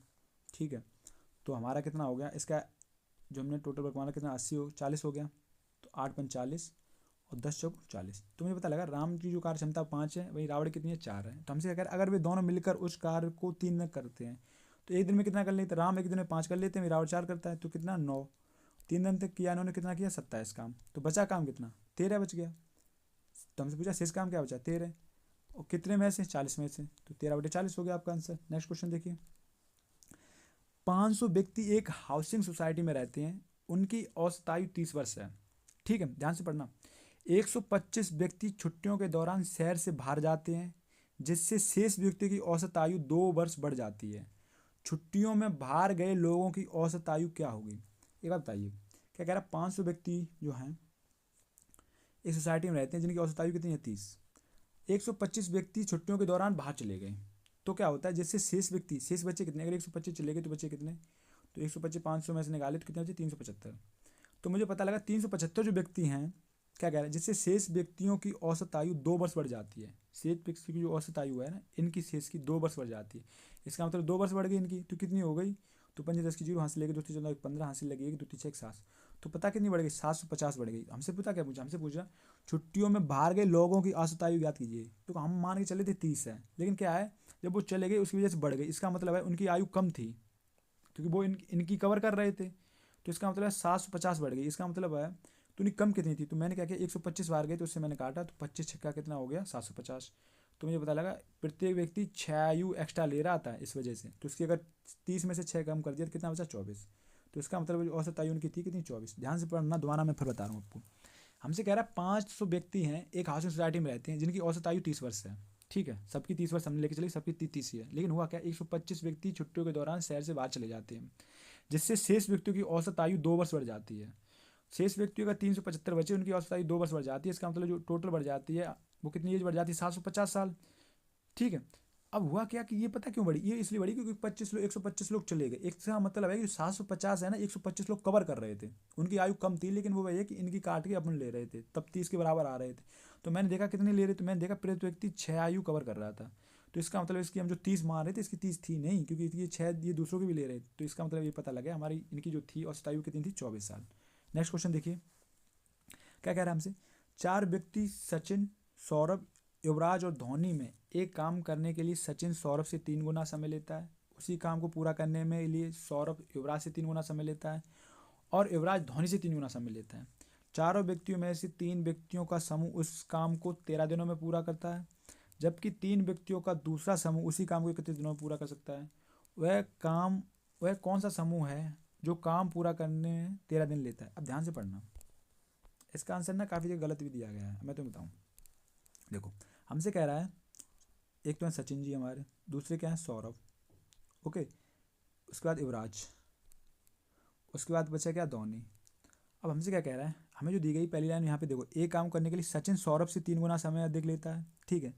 उस काम को पूरा करने के लिए सौरभ युवराज से 3 गुना समय अधिक लेता है, युवराज धोनी से 3 गुना अधिक लेगा। अगर मैं धोनी का एक माना क्योंकि इनका 3 हो रहा है, तो युवराज कितना 3 गुना समय लेगा। सौरभ क्या है, सौरभ युवराज से 3 गुना अधिक समय लेता है, इसका मतलब सौरभ 9 दिन लेता है। वहीं क्या है सचिन है, वो सौरभ से 3 गुना, तो इसका मतलब सचिन ले रहा है 27 दिन, ओके। मैंने यहाँ से इनकी टोटल पर मैंने 27 माना, तो मुझे पता लगा कार्य क्षमता निकल गई, सौरभ की एक आ गई, सचिन की, सौरभ की कितनी आ गई 3, युवराज की कितनी आ गई 9, वहीं धोनी कितनी आ गई 27। तो मुझे पता लगा अगर एक दिन में धोनी 27 काम कर रहा है तो युवराज 9 कर रहा है, सौरभ 3 कर रहा है, और सचिन कितना कर रहा है, 1 काम कर रहा है, ओके। हमसे कह रहा है, क्या कह रहा है पता है, 4 व्यक्तियों में से 3 व्यक्तियों का समूह इस प्रकार है कि 13 दिनों में पूरा कर सकता है, ये काम जो है ना 13 दिनों में पूरा कर सकता है, जबकि 3 व्यक्तियों का दूसरा जो समूह है वो इस प्रकार है, वो 31 दिनों में कर सकता है। अब ये बताइए मुझे, एक जो है 13 दिनों में कर रहा है, दूसरा काम कर रहा है 31 दिनों में, इसका मतलब क्या है, देखो काम होता है क्या, काम होता है कि टोटल एफिशिएंसी कितनी है, कितना काम कर रहे हैं पर डे और कितने दिनों में कर रहे हैं, ये तो हुआ टोटल वर्क। तो मुझे पता लगा ये तो 13 दिनों में कर रहा है, ये 31 दिनों में कर रहा है, तो इन दोनों का योग जो इनका जो वो आएगा वो तो बराबर ही आना है। तो मैंने क्या किया, पहली कंडीशन में लिया, अगर मैं लेके चलता हूँ, अगर 13 दिन, देखो दिन अगर कम लग रहे हैं इसका मतलब कार्य क्षमता जो वाले व्यक्ति जाना वाले होंगे, तो जाना वाले क्या, इसका मतलब धोनी ऐड होगा, तो धोनी ऐड हमने किया, धोनी धोनी का 27, इसका कितना लिया 3, सौरभ का, सचिन का कितना 1, तो 27 3 30 1 31, अगर मैं 31 गुणा 13 में कराऊंगा तो ये काम टोटल वर्क हो गया। भाई अगर दूसरी कंडीशन में देखूंगा मैं, क्या दिन काफ़ी ज़्यादा है, तो इसका मतलब इनकी कार्य क्षमता कम होगी, तो कितनी है 3 9 3 12 1 13, तो 13 गुणा 31, 13 गुणा 31 बराबर ही हुए ना। तो हमसे कह रहा है कि 13 दिन लगते हैं कौन सा समूह काम किया, तो 13 दिन का मतलब क्या है 31 काम हो रहा है, तो तब उसमें कौन कौन लिया, हमने धोनी को लिया, उसके बाद हमने किस लिया, सौरभ को लिया, सचिन को लिया, तो सचिव सचिन सौरभ धोनी लिए, ठीक है। नेक्स्ट क्वेश्चन देखिए, हमें दिया गया, देखो अच्छा क्वेश्चन है काफ़ी, देखो रेशियो का है, इजी से क्वेश्चन है, पी अनुपात क्यू कितना दिया गया, 1:3, ठीक है। अरे आप देखो पी बटे क्यू दिया गया, कितना दिया गया 1/3, तो 1:3 ही तो हो गया। उसके बाद क्या दिया गया, हमें दिया गया है, ध्यान से देखना, क्यू अनुपात आर दिया गया 2:1, अरे 2 जैसे मान लो क्यू बटे आर दिया गया 2, तो जहाँ कुछ नहीं वहाँ भी तो 1 हो जाता, ओके। उसके बाद क्या दिया गया, उसके बाद हमें दिया गया आर, आर रेशियो दिया गया, आर रेशियो एस कितना दिया गया 1:2, एस अनुपात टी दिया गया कितना 3:1, भाई हमें दिया गया टी रेशियो यू दिया गया कितना 1/4, 1:4। इसको मैं हल्का सा छोटा करूँगा, छोटा करते ही ये आंसर आएगा हमारा। अब देखो होता क्या है, देखो कैसे निकालते हैं हम, ध्यान से देखना इनका रेशियो कैसे निकालते, काफ़ी डाउट रहता है यहाँ पे लोगों को। अब देखो यहाँ से हमें पता है, हम निकालेंगे P Q R S T और यू का रेशियो। देखो पी का रेशियो हम कैसे निकालते हैं, तो पी का रेशियो निकालो तो मुझे पता है पी इसी लाइन में है और तो कहीं है नहीं, तो हम यही लाइन में नीचे उतर उतर आएंगे, तो 1 2 2 2 3 6। तो क्यू में आए, तो क्यू में क्या होता है, क्यू में पहले तो यहाँ पे क्यू था तो यहाँ पे आए, उसके बाद क्यू यहाँ पे आए, तो यहाँ से हम उतरते चले आएंगे, तो 3 दूनी 6 3 18, ओके।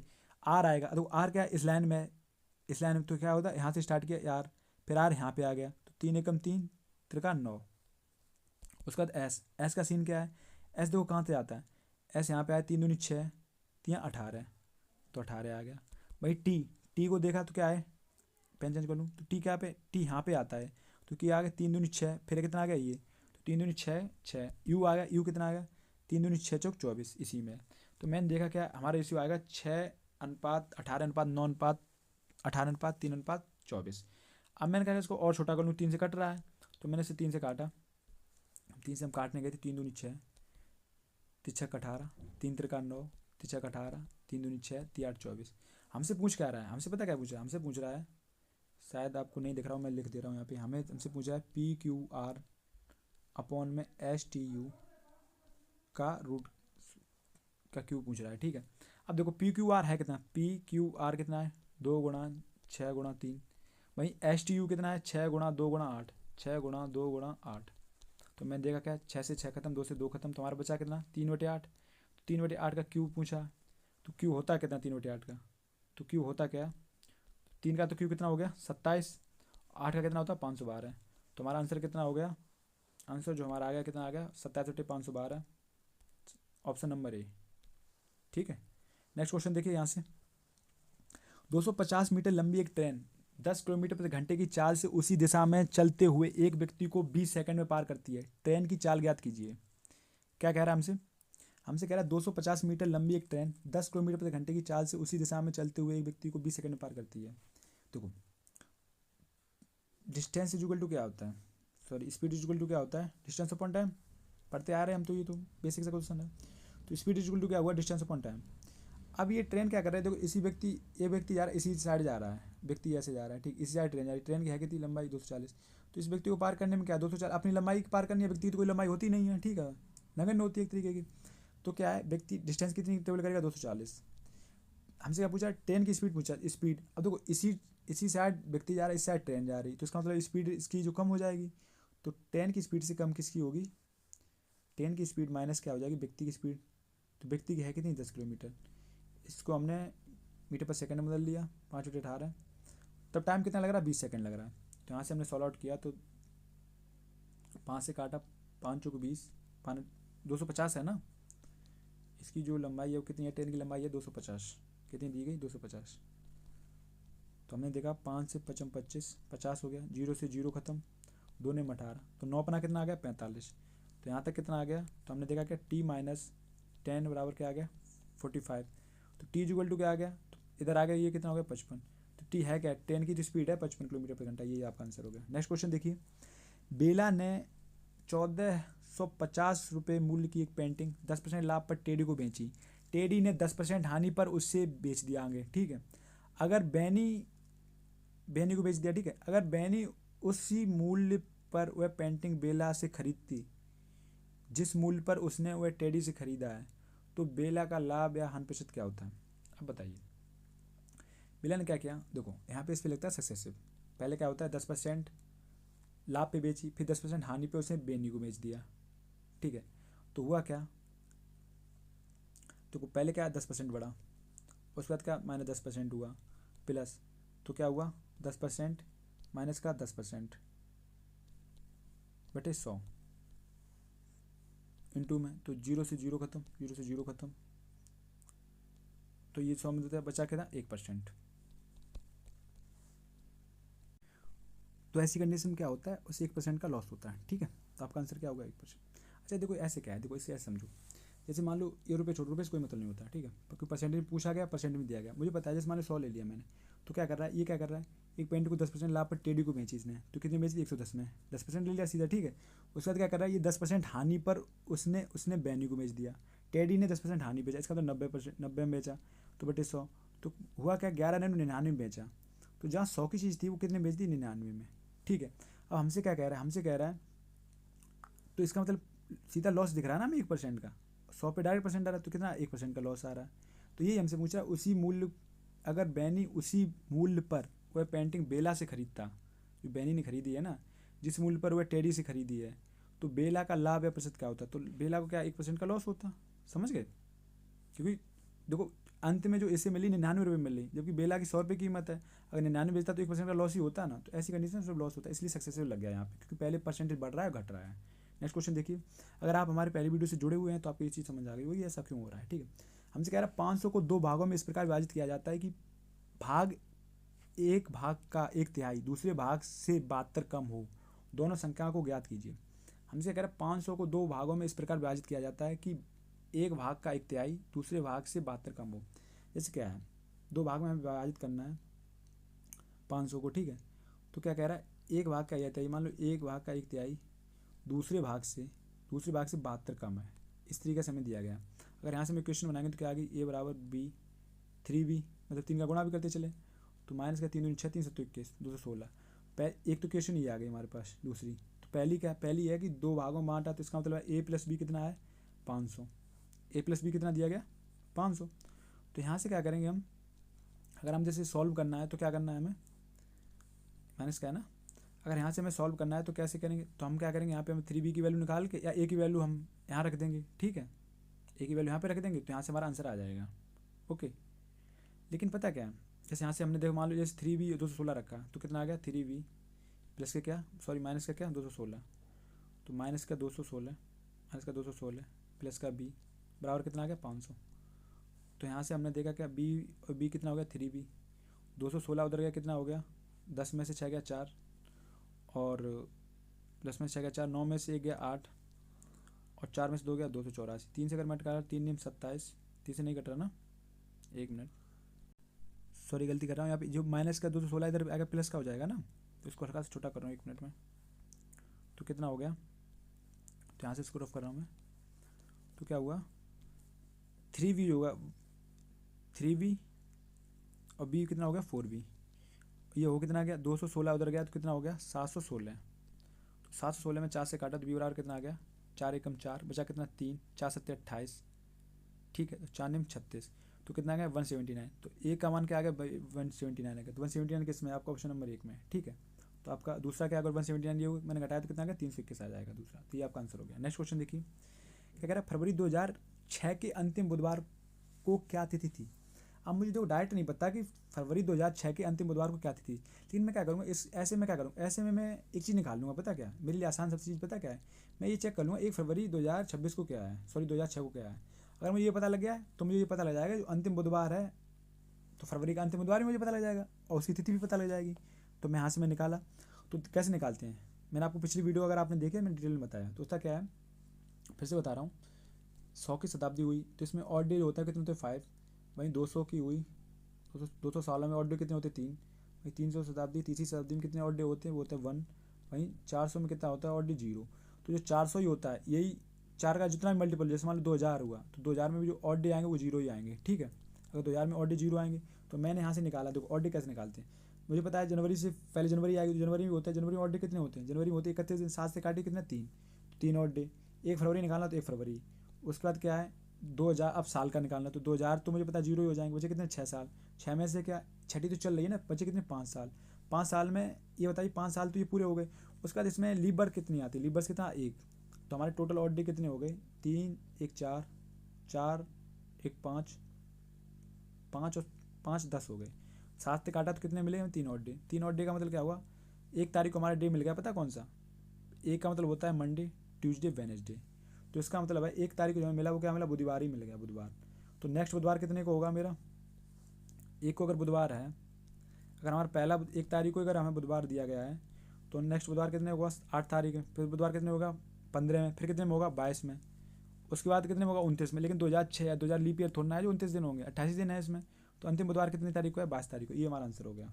नेक्स्ट क्वेश्चन देखिए, नेक्स्ट क्वेश्चन हमें दिया गया पता क्या, देखिए 0.06 का स्क्वायर प्लस, इतना बड़ा बड़ा तो लिखूंगा तो पहुँचूंगा भी नहीं, 1 मिनट, हमें दिया गया देखो 0.06 का स्क्वायर प्लस 0.12 का स्क्वायर प्लस 0.18 का स्क्वायर प्लस 0.30 का स्क्वायर अपॉन में क्या दिया गया 0.02 का स्क्वायर प्लस का 0.04 का होल स्क्वायर। अब देखिए पता क्या है, देखो यहाँ भी 2 अंक आएंगे, यहाँ भी 4 अंक आएंगे, अब देखो करने में क्या दिक्कत है, जैसे मैं इसका मैं स्क्वायर निकालने गया तो 6 36, तो 2 अंक हैं, स्क्वायर करने में 2 अंक और बढ़ जाएंगे दशमलव के बाद, तो कितना आएगा 0036, भाई इसका कितना आ गया 12 144 होता है, तो कितना आ गया, लेकिन 4 अंक आएंगे दशमलव 4 अंक के बाद तो 014, ठीक है। प्लस का 18 का स्क्वायर कितना हो गया, 18 का होता है 324, तो कितना हो गया 0324, भाई इसका कितना होगा 900, तो कितना हो गया प्लस का 0.0900, वहीं अपॉन में क्या आ गया 2 अंक बाद आएगा 0004, प्लस का क्या है 4 चौक 16, तो 0.0016। अगर मैं ऐड करूँगा तो ध्यान से देखना तुम, अब वैसे इतनी कैलकुलेशन तो कर सकते हो बट भैया कि क्या बताऊँ मैं तुम्हें। अब देखिए यहाँ से क्या हुआ 36 144 324 इन्होंने जोड़ा तो पता क्या आएगा, इसमें जो आया हमारा 900 900 900 और 324 कितना हो गया 1224, 1224 और 36 मैंने जोड़ा तो कितना हो गया 1260, तो 1260 इसमें कुछ मिसिंग हुआ है एक चीज़, अच्छा जी और था 24, तो प्लस का कितना था 0.24, तो कितना हो गया स्क्वायर, इसका हो गया प्लस का क्या 0.0576, ठीक है। तो कितना हो गया देखो 900 900 और 3 1200 1200 24 और 24 और 36 कितने 1260, 12 5 1776 1776 और 100 1876 1876 और 44 कितना हो गया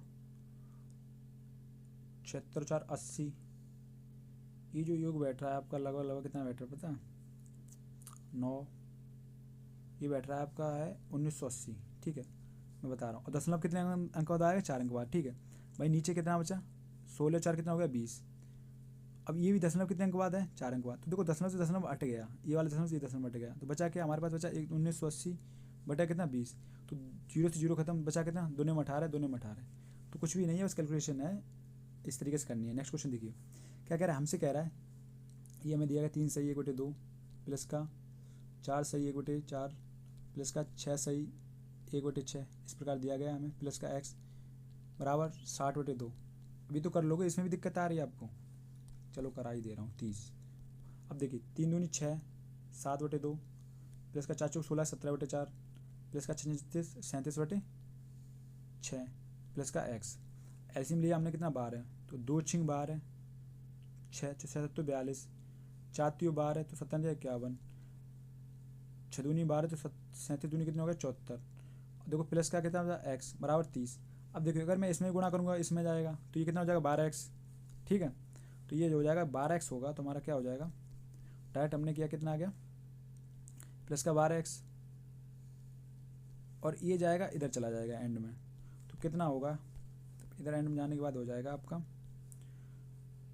तो ऐसे हो गया आपका 42 51 74 42 प्लस 51 प्लस 74 प्लस का 12x और प्लस का बात 36 360 हो गया, ठीक है। इसका गुणा हो गया, तो हमने ये ऐड किया कितना हो गया 4 1 5 2 7 5 7 5 12 और 4 कितना 16 167 प्लस के 12x 167 प्लस के 12x बराबर 360। अब देखो यहाँ से अगर मैं देखूँगा 167 इधर ले आए तो माइनस के हो जाएंगे, तो कितने हो गए माइनस के, तो माइनस के कितना हो गया 167। तो हमने घटाया तो किताब क्या पाया, 10 में से 7 गया 3, 5 में 15 में से 6 गया 9 और 193। तो x बराबर क्या आ गया, तो x बराबर जो हमारा फाइनली आया वो क्या आ गया, x बराबर आ गया 193 बटे 12। तो ये हमारा आंसर हो गया option number C. Next question देखिए क्या कह रहा है, हमसे कह रहा है ये बस कैलकुलेशन है कुछ नहीं, देखो 0 5 7 9 ये दिया गया इंटू 2.43 अपॉन में क्या है 0.007 इंटू 17.3 इंटू 0.8। अब ध्यान से देखना, तो ये क्या है, दो 4 दशमलव अंक यहाँ है, 2 ये 4 और 2 6 हो गए, 3 2 5, तो इसका मतलब है जो हमारा फाइनली बनेगा 579 इंटू 243 अपॉन में क्या आएगा 7 इंटू 173 गुणा 8, और दशमलव अंक तो ऊपर 4 6 थे नीचे कम थे तो नीचे 1 0 लग जाएगा। बस इसको तो आप सॉल्व आउट कर लेंगे आपका आंसर आ जाएगा।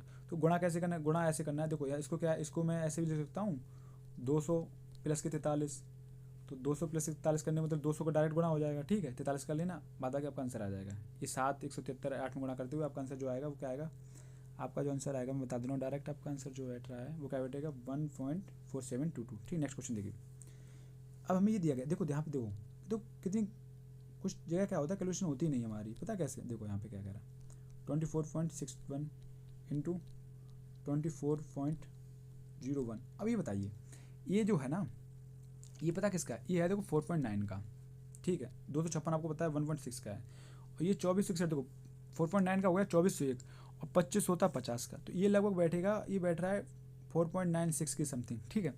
अब ये बताइए मुझे, चलो आपको ये भी नहीं समझ में आ रहा था, आपको ये बताइए 4.9 का अगर मैं इसको 5 ही मानता हूँ, ठीक है अप्रॉक्स में 5, इसको भी 5 मान लिया तो ये हो गया 55 25। तो मुझे पता है 55 25 का मतलब है ये सारी संख्या, देखो यहाँ पे अगर 1 भी होता ना, समझ रहे, अगर 10 का भी दिया होता ना तो तब भी मुझे पता है कि इन सारी संख्याओं से बड़ा आता, तो आपका आंसर क्या होता 38.6, ठीक है 38.892, और ये तो 1.5 की समथिंग है, तो ये बता 25 तो ये हो गया, 25 से कम 25 आधा और तो 37 38 की समथिंग बैठ जाएगा, तो ये आपका आंसर हो गया। नेक्स्ट क्वेश्चन देखिए क्या कह रहा है, एक डिब्बे में 100 पेज हैं जिसमें से 10 दोषपूर्ण हैं, इनमें से 3 पेज जो है ना यथेच्छा उठा लिए जाते हैं, तीनों पेजों के दोष रहित होने की प्रायिकता क्या है। यथेच्छा मतलब है अचानक ऐसे ही उठा लीजिए आपने किसी बॉक्स में से, ठीक है, तो हमसे कह रहा है तीनों पेजों के दोष रहित होने की प्रायिकता क्या है। देखो मैं इस टाइप के कल क्वेश्चन में आपको पढ़ा चुका हूँ, डिटेल भी बता चुका हूँ। अब देखिए ध्यान से क्या है, हमसे कह रहा है टोटल 100 पेज हैं, 10 दोषपूर्ण है, इसका मतलब 90 क्या है दोषपूर्ण नहीं, तो टोटल आउटकम कितने हुए 100, जिसमें मुझे पता है 90 हमारे सही हैं, तो पहला पेज तो हमने ऐसे निकाल लिया। दूसरा पेज जब हम निकालने गए तो हमें क्या पाया, एक पेज हम निकाल चुके हैं, इसका मतलब पेज बचे कितने 99। हमें निकालने किसमें दोष रहित निकालने, तो उसकी प्रायिकता क्या होगी हमारी, तो उसकी प्रायिकता है जब मैंने एक निकाल लिया, ठीक है, और 90 ही तो थे हमारे जो दोष रहित थे, तो इसका मतलब अब एक निकाल चुके तो बचा कितना, अब 89 बचे अंदर। अब उसके बाद अब दो पेज हम निकाल चुके, बचे कितने पेज, टोटल बचे 98। जो हमारी प्रायिकता थी, प्रोबेबिलिटी थी, उसके क्या था, उसका था फेवरेबल आउटकम्स, ठीक है। उसके बाद क्या था, अपॉन में क्या है, अपॉन में है टोटल आउटकम्स। टोटल कितने हैं, यही तो हम कल पढ़ा था हमने। अब देखिए, तो मुझे पता है, तो मुझे पता लगा पहली कंडीशन क्या थी, हमने 100 थे, तो 100 में हमें पता है, हमें से पूछ रहा है, हमसे कह रहा है तीनों पेज दोष रहित होने चाहिए, इसका मतलब 10 में ही दोष पूर्ण थे ना, तो हमने 90 बचे। उसके बाद मैंने एक पेज निकाली, तो पेज बचे कितने टोटल 99, ठीक है। तो इसका मतलब, और हमारे पास एक निकाल चुके, तो ऊपर कितना बचा 89। उसके बाद हमने दो पेज निकाली, तो बचे टोटल पेज में से दो पेज हम निकाल चुके, तो 98 बचे। और 98 में से जो दोष रहित प्रायिकता क्या होती है, दो पेज हम निकाल चुके, इसका मतलब बचे कितने 88। मैंने सॉल्व आउट किया तो 0 से 0 खत्म, 9 से काटा 9 से 11 बार, 11 से काटा 8 बार। उसके बाद मैंने इसे 2 से काटा तो 2 चौकू 8, 2 से कितना हो गया 49, 2 से और काटा तो कितना हो गया 2 पंचे 10। उसका 2 से इसमें गुणा हो गया, तो 2 ने 18 के 8, हाथ से लगी 1, 2 8 16 17, तो 178 बटे कितना हो गया 5 गुणा 49। अब ये क्या है, ये डायरेक्ट ये टोटल ये हो गए, इसका ये हो गया। हमसे क्या पूछा, हमसे पूछा प्रायिकता बताइए, ठीक है, परसेंटेज पूछ रहा है, तो हमने परसेंटेज का गुणा कर देंगे 100 के, ठीक है। तो हमने काटा 5 दूनी 20 बार। उसके बाद इसका गुणा किया तो हमारे कितना आ गया, इसको छोटा करूँ हल्का सा, तो देखिए तो कितना आ गया 20 का गुणा अगर मैंने किया है 178 में, तो कितना आ गया 0, 2 8 16 6 हाथ से लगी 1, 2 7 14 1 15 हाथ से लगी 1, 2 1 2 1 3, तो 3500 कितना है 49। अब देखो 49 सत्ते जो होता है ना, क्योंकि 50 सत्ते होता है, 7 पना 35 350, और 7 कम हो जाएगा क्योंकि एक कम है ना, तो कितना हो गया 343। और वैसे ही पता है 7 का क्यों 343 होता है, तो 49 सत्ते हो गया 7 343, बचा कितना 7, 7 से 13 13 हो गया, तो बचा 130। तो कितने बार जाएगा 49 दूनी 58, सॉरी 98, तो 2 ही बार जाएगा, तो आपका आंसर कितना होगा 72.65%। नेक्स्ट क्वेश्चन देखिए क्या कह रहा है, एक बुलेट ट्रेन एक प्लेटफॉर्म पर खड़े एक व्यक्ति को 55 सेकंड और 30 सेकंड में पार करती है। तो प्लेटफॉर्म को पार करने में उसे लगते हैं कितने 55 सेकंड। वहीं क्या कह रहा है, एक प्लेटफॉर्म पर खड़े व्यक्ति को पार करने में लग रहे हैं कितने 30 सेकंड। तो हमसे कह रहा है यदि बुलेट ट्रेन की चाल 198 किलोमीटर प्रति घंटा है तो प्लेटफॉर्म की लंबाई याद कीजिए। तो हम पहले देखेंगे प्लेटफॉर्म पे अगर व्यक्ति को पार करने का मतलब है कि बुलेट जो ट्रेन है ना वो अपनी दूरी कवर करेगी, तो उसकी डिस्टेंस हुई कितनी 30। टाइम कितना ले रहा है अपनी डिस्टेंस कवर की ट्रेन की, तो हम यहाँ से ट्रेन की डिस्टेंस पता लग जाएगी, एक व्यक्ति को पार करने का मतलब अपनी डिस्टेंस कवर करना। उसके बाद है स्पीड कितनी दी 198 किलोमीटर में, तो उससे 5 बटे 18 हमने मीटर पर सेकंड बदला, तो 18 कम 18, 18 कम 18, तो क्या आ गया 55। तो 55 गुणा 3 कितना होता है 55 15 5, यहाँ से लगे 15 1 16, तो कितना आ गया 16 से 50। तो यहाँ से हमें पता लगे ट्रेन की लंबाई है वो कितनी है 16 से 50, कितनी है 16 से 50। भाई दूसरी कंडीशन क्या कह रहा है, दूसरी कंडीशन हमसे कह रहा है, इसको मैं रफ कर दूँ, हमसे दूसरी कंडीशन कह रहा है कि प्लेटफॉर्म को पार करने में एक ट्रेन एक प्लेटफॉर्म को पार करने में 55 सेकंड लेती है। इसका मतलब प्लेटफॉर्म को पार करने मतलब क्या है, अपनी दूरी कवर करेगी। जैसे ये प्लेटफॉर्म बना है तो अपनी दूरी भी कवर करेगी, अपनी दूरी पहले कवर करेगी, उसके बाद ट्रेन यहाँ पे पहुँचेगी तो पार थोड़ी ना होगी। इसका मतलब है कि अपनी दूरी कवर करेगी, ये प्लस ट्रेन को कवर मतलब प्लेटफॉर्म कवर की, तो टोटल डिस्टेंस ने कवर कितनी की, तो 1650 प्लस का एक्स, टाइम कितना लिया 55 सेकेंड। स्पीड क्या है, स्पीड थी इसकी 198 ही है, ठीक है। तो स्पीड की जाए इसकी 198, तो उसको 5 बटे 18 से हमने भाग किया, तो हमने काटा 11 बार आया, तो 11 गुणा 55, 55 गुणा 55 का स्क्वायर कितना होता है 55 25 की 5 5 का 30 30 25 बराबर 1650। तो 1650 प्लस का एक्स, अगर मैंने इधर से घटाया तो कितना आ गया हमारा आंसर, कितना आ गया वो आ गया 1375 मीटर। लेकिन हमसे किलोमीटर में पूछा, तो किलोमीटर में मतलब 1000 मीटर होते हैं, तो कितना आ गया 1.375 किलोमीटर। नेक्स्ट क्वेश्चन देखिए, 27 को दो भागों में इस प्रकार विभाजित किया जाता है कि पहले भाग का 5 गुना दूसरे भाग का 11 गुने दोनों मिलाकर 155 के बराबर है। हमसे क्या कह रहा है, पहला भाग अगर ए प्लस बी कितना है 27, तो हमसे कह रहा है अगर ए का 5 गुना प्लस बी का 11 गुना जो है वो कितने बराबर है 195 बराबर। तो मैं ना ऐसी कंडीशन में क्या कर, एक तो एक क्वेश्चन बन गया तो क्वेश्चन सॉल्व कर लो, या क्या करूँगा मैं ना इसको ऑप्शन से देखता हूँ। तो देखो जैसे मैंने पहले ऑप्शन देखा 3 2 5, तो 5 इसमें तो पॉइंट बन सर ये तो नहीं होगा, तो 17 और 10 कितना हो गया 27, 27 टोटल कितना होता है ए प्लस बी, अगर ए को अगर मैं 17 मानता हूँ, बी को कितना माना 10, तो कितना हो गया 27 पंजे 17 पंजे कितना हो गया 85, और 10 गुना 11 के तो 110, तो कितना हो गया, ये कितना हो गया 195 हो रहा, आपका ये राइट आंसर हो गया। ठीक है। दूसरा, अगर मान लो ये ऊपर दिख गया, अगर नीचे होता तो क्या, जैसे मान लो इसको मैं चेक करता तो क्या, मान लो अगर मैं ए को 2 मानता हूँ और बी को कितना मानता हूँ 7, तो 7 2 9 हो गई ये। इसका मतलब 27 बनाने के लिए क्या करना पड़ेगा, मुझे 3 का गुणा करना पड़ेगा। तो इसका मतलब एक्चुअल वैल्यू कितनी आ गई इसका, 3 दूनी गुणा 3 गुणा 3, तो कितना हो गया 6, और कितना हो गया 21। तो अगर मैं 6 का गुणा 5 में कर रहा हूँ तो 56 30 हो गया। वहीं क्या अगर 6 का, अगर 21 का गुणा 11 में कर रहा हूँ तो ये तो बहुत बड़ा हो गया, तो ये तो होगा ही नहीं। इस प्रकार ऐसा ये नहीं होगा, तो आपका आंसर कितना हो गया 27:10। नेक्स्ट क्वेश्चन देखिए। टीना ने 30,000 रुपये के एक मूल्य पर एक मोबाइल खरीदा। अगर वह 20% हानि पर उससे तान्या को बेचती है तो तान्या के लिए उसका क्रय मूल्य क्या है। देखिए, उसने क्या 30,000 में खरीदा और 20% हानि बेचा, इसका मतलब क्या 80% में बेच दिया। तो डायरेक्ट क्या आ गया, क्रय मूल्य क्या, उसके लिए जो इसके जो विक्रय मूल्य है उसका क्रय मूल्य बन गया। तो कितना आ गया 8 या 24,000 रुपये। आसान से क्वेश्चन था। एक क्वेश्चन आपके अच्छा आएगा अभी पीछे। नेक्स्ट क्वेश्चन देखिए। हाँ, ये क्वेश्चन की बात कर रहा था मैं। ये क्वेश्चन अच्छा है आपका। पता क्या कह रहा है, एक 100 मीटर की दौड़ में ए डी को 10 मीटर या 1 सेकंड से हराता है। उसी ट्रैक पर दूसरी दौड़ में ए और बी एक छोर से समान गति से दौड़ना आरंभ करते हैं, जबकि डी विपरीत छोर से दौड़ना आरंभ करता है। डी के बी से मिलने तक ए ने कितने मीटर की दूरी तय कर ली होगी। डी की गति बी से 10/9 मीटर पर सेकंड अधिक है। ध्यान से देखना, क्वेश्चन अच्छा है और इस टाइप के क्वेश्चन बनने की संभावना है। अगर भैया की लेवल अगर उठाएगा तो इस टाइप के क्वेश्चन देगा आपको, क्योंकि ये नॉर्मल में नहीं आता है। देखिए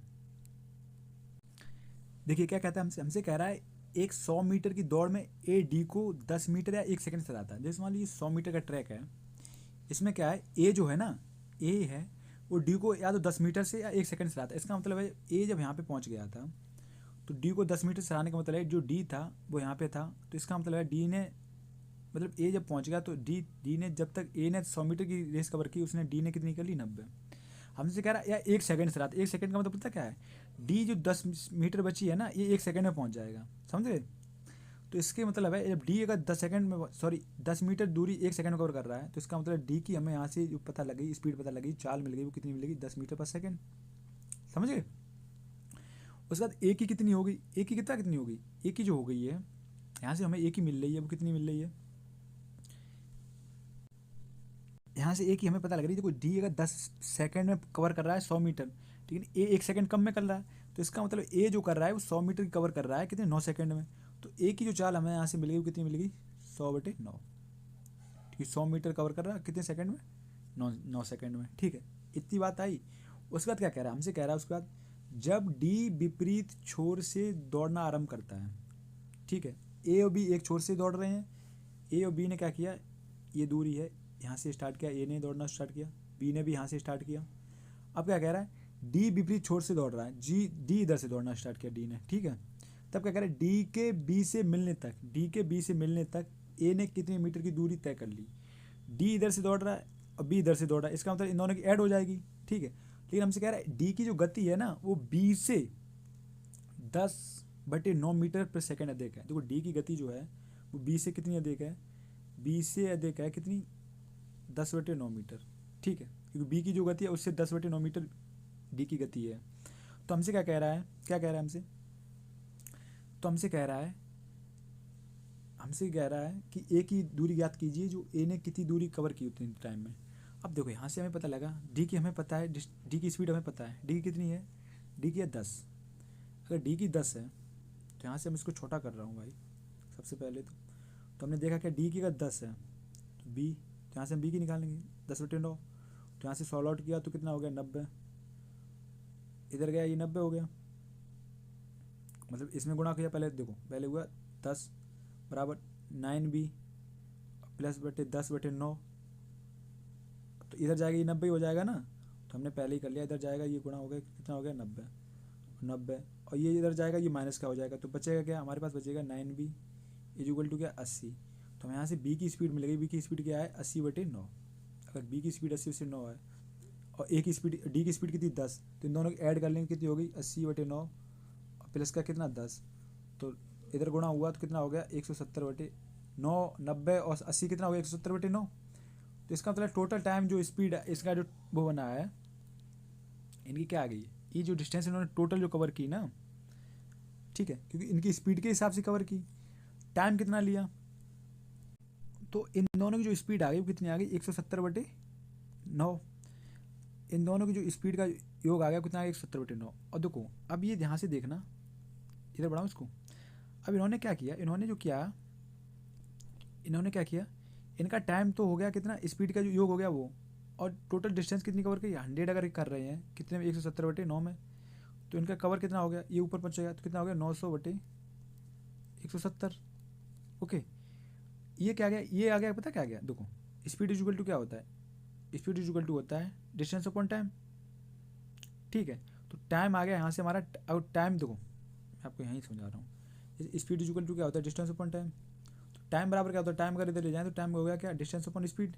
तो भाई हमने क्या कि जो स्पीड यहाँ पे इसकी जो डिस्टेंस हमारी 100 मीटर थी, इनकी स्पीड दोनों की स्पीड कितनी है 170/9, तो ये ऊपर चला गया तो कितना हो गया 900/170। ये क्या आ गया, ये टाइम आ गया। अगर ये टाइम आ गया, ये टाइम आ गया 170/9 क्या आ गया टाइम, तो 170/9 जो आ गया क्या आ गया, सॉरी 900/170 क्या आ गया टाइम।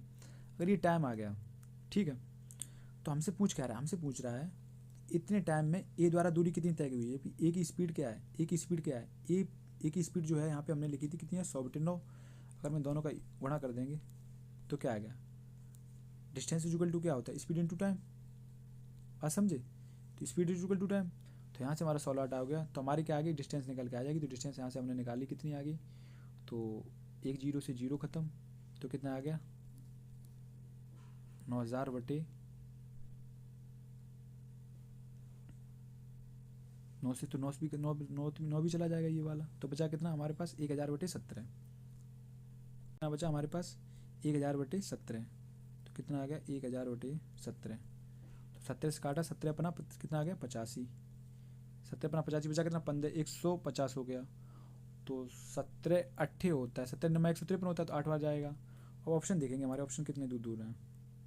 देखो 5 ए आ रहा है, एक ऑप्शन आ रहा है, पता क्यों, देखो हमारा जो ये आंसर आ रहा है ये पता किस में आ रहा है, ये हमारा आ रहा है सेंटीमीटर में, ठीक है, सॉरी मीटर में, ठीक है, तो मीटर में निकाल लेते हैं हम, तो हमारा सारा जो कुछ आ रहा है वो मीटर में आ रहा है। लेकिन हमसे किलोमीटर में पूछा गया इसका, तो जो हमारा आंसर बनेगा पॉइंट, क्योंकि 2 दशमलव इधर आएगा तो 0.5 हो जाएगा।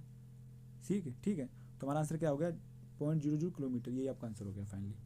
नेक्स्ट बढ़ते हैं, क्या क्वेश्चन कह रहा है, हमसे कह रहा है एक टी शर्ट 750 रुपये में बेचकर राठी 25% का लाभ कमाता है। अगर विक्रय मूल्य 4% से कम हो जाता तो लाभ प्रतिशत क्या है। देखो ये भैया सक्सेस से फिर लग जाएगा इसमें।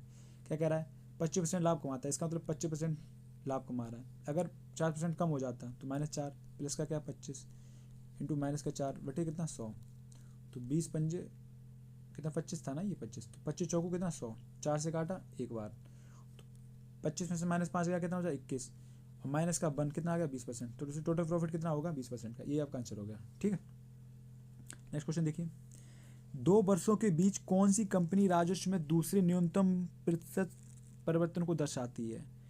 2 वर्षों के बीच कौन सी कंपनी राजस्व में दूसरे न्यूनतम प्रतिशत परिवर्तन को दर्शाती है। देखो सबसे ज़्यादा परिवर्तन पता क्या होगा, जहाँ इन्वेस्टमेंट कम होगा और मतलब प्रॉफिट ज़्यादा होगा। अब जैसे मान लो यहाँ पे देखो, तो 1800 से 2100 बढ़ा, मतलब 300 बढ़ा, वहीं 2000 से 300 बढ़ा, तो बताओ प्रॉफिट किसका ज़्यादा होगा, क्योंकि इसका कम, क्योंकि कम देखो 2 से 3 बढ़ेगा, वहीं 4 से 5 बढ़े, तो 2 से 3 बढ़ने का मतलब क्या है कि एक बढ़ेगा कितने पे 2 पे, तो कितना हो गया 50%। वहीं 4 से 5 बढ़ने का मतलब क्या है, एक बढ़ा कितने पे 4 पे, तो परसेंटेज निकालेंगे तो कितना 25%, समझे। जबकि एक एक बढ़ा, तो मैटर करता है कि कम इन्वेस्टमेंट पे ज़्यादा प्रॉफिट होता है, तो वो प्रॉफिट ज़्यादा है कारगर, ठीक है। तो सबसे ज़्यादा तो यहाँ पे हो गया। हमसे क्या पूछा, हमसे पूछ रहा है राजस्व में दूसरे न्यूनतम प्रतिशत बताए, न्यूनतम। तो दूसरे नंबर पे 22 2000 से 2300 ये हो गया। तो सबसे कम जो प्रॉफिट हुआ है वो पता कहाँ पे हुआ है, वो हुआ यहाँ पे, क्योंकि 2200 से 2400 से 200 ही बढ़ रहा है यहाँ पे, जबकि यहाँ से 2400 2700 का तो 300। तो हमारा सबसे कम जो दूसरे नंबर पे है, वो सबसे कम में तो सोनाटा आ गया, लेकिन दूसरे न्यूनतम कौन है, तो दूसरे न्यूनतम पे है टाइटन, आपका आंसर। नेक्स्ट क्वेश्चन देखिए, 2009-10 और 2010-11 के बीच सभी कंपनियों के औसत राजस्व के बीच प्रतिशत परिवर्तन क्या है। 2009-10 और 2010-11 के बीच, 2009-10 के क्या है, तो 2400 9-10 22 2018, तो देखो 2400 और 22 कितना हो गया 26 4600, ठीक है। 4600 2000 कितना हो गया 6600, 6600 1000 कितना हो गया 7600, और 8 कितना हो गया 8400, तो कितना हो गया 8400। ओके, तो कितना आ गया, ये तो 2009-10 का आ गया। हमसे पूछ रहा है क्या, 2010-11 और का, तो 10-11 कितना हो गया, 2700, 2400, 2300, तो 2700, 24, 2300, 2100, तो 2700, 2300 कितना हो गया, 5000, 5000 और 2400 कितना हो गया, 5000 और 100, 7400, 74 और 100 कितना हो गया, 7500, ये कितना हो गया, 9500। तो हमसे कह रहा है इनका योग, क्या कह रहा है, सभी कंपनियों का औसत राजस्व के बीच प्रतिशत परिवर्तन कितना है। औसत निकालने की कितनी, 4 साल है, सॉरी टाइटन सोनाटा 4 कंपनी है, तो 4 से मैंने औसत निकालने के लिए गया, तो मैंने क्या किया, 4 दूनी 8, 4 एकम 4, 2100, इससे 4 से काटा, 4 दूनी 8, 15 हो गया, 4 तीन 12, बचा कि 30 हुआ, 4 7 28, 4 5 20। तो हमसे पूछा इनका परिवर्तन कितना हुआ, तो मुझे पता है 2100 से कितना है, 2375, तो इसका मतलब परिवर्तन है कितना, तो इसका जो परिवर्तन है आपका कितना है, 275। 275 है कितने पे, 2100 पे, तो हम परसेंटेज निकालेंगे डायरेक्ट, हमने जीरो से जीरो काटा, तो 2 जीरो से 2 जीरो उड़ गए, 21 से कम 21, बचा कितना, 65 हो गया, तो कितना 63, 13 दशमलव कुछ आएगा, तो ऑप्शन नंबर बी हो गया। Next question 13.09%। क्या कह रहा है, दी गई अवधि के लिए टाइटन और फॉसिल जो है कि औसत राजस्व के बीच अंतर क्या है, तो टाइटन का कितना है, 2400, ठीक है।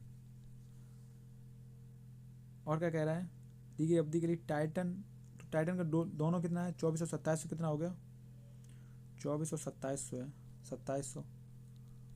वहीं क्या कह रहा है इसका, फॉसिल का कितना है, 2100, 18 कितना हो गया, 3900। ओके, तो यहाँ से हमने देखा कितना हो गया, 0 0 7 4 11, यहाँ से लगी 1 5 51, तो इसका औसत कितना हो गया, 2 दूनी 4, 2 पंचे 10, 2 पंचे 10, 2550। इसका औसत कितना हो गया, 2 एकम 2, दूनी में 18, 2 पंचे 10, 1950। तो हमसे कह रहा है इनका अंतर कितना होगा, तो अंतर हमने चेक किया, तो 0 0 15 में कितना हो गया, 6, तो आंसर कितना आ गया, 600। तो ये हमसे पूछ रहा था इनका अंतर क्या होगा, 600 हो जाएगा, ठीक है। इसी के साथ आपकी क्लास खत्म होती है। उम्मीद करता हूँ आप सभी क्लास बहुत अच्छी लगी। क्लास अच्छी लगी हो तो अपने दोस्तों में शेयर करें, वीडियो को लाइक करें, और वही है कि पढ़ने वाले सारे बच्चों को भेजें। और इसकी जो PDF है मैं सुदर्थ यादव टेलीग्राम चैनल पे ले लें। और वीडियो अगर आपको अच्छी लगती है, ठीक है, तो वही कमेंट बॉक्स में कमेंट किया करें। और अगर आपके कोई डाउट हैं तो वो कमेंट में क्या करें कि ऐसे कुछ भी, जैसे कि आप फास्ट पढ़ा दिया और स्लो पढ़ा दिया, तो बताया करें, ताकि आपके लिए मैं अगली बार नेक्स्ट क्लास में ये काम कर सकें। या आपको कोई टॉपिक ज़्यादा टफ लग रहा हो, आपको लग रहा हो ये वाला पहले पढ़ा दो, तो वो भी मैं पढ़ा दूंगा, ऐसा कोई बात नहीं है, ठीक है। तो आप ये कमेंट में बताया करें। चलिए फिर मिलते हैं नेक्स्ट क्लास में, और पढ़ते रहिए। टाइम आपके पास 20-25 दिन ही बचे हुए हैं, तो अच्छे से पढ़ें, तैयारी करते रहें मन से, ताकि आपका अच्छा स्कोर हो सके और ये क्लास आपको ले सकें। तो कोई दिक्कत आ रही हो, 2 घंटे पढ़ा रहा हूँ, मतलब लग रहा होगा कि हाँ 2 घंटे पढ़ रहे हैं, बट वही आता है कि देखो समझा भी रहा हूँ, शुरू के 40-45 मिनट तो मेरे उसी में चले जाते हैं, ठीक है। उसके बाद 1 घंटा 10-15 मिनट में आपका ये निकाल देता हूँ मैं। तो ये 40 क्वेश्चन है, अच्छे क्वेश्चन है, और समझाने में टाइम लग रहा है, वरना करने के लिए तो मैं 1 घंटे से कम में निकाल करके आपको बता के चलो जाऊँ। लेकिन बट वही है कि समझाना भी तो पड़ता है कि ऐसा हो रहा है तो क्यों हो रहा है, ठीक है, ताकि आपको रटना ना पड़े, आप सीख रहे हैं। बाकी आपको जो करना है पेपर में अपना कम टाइम में करके जाएँ। चलिए मिलते हैं नेक्स्ट क्लास में, नमस्कार।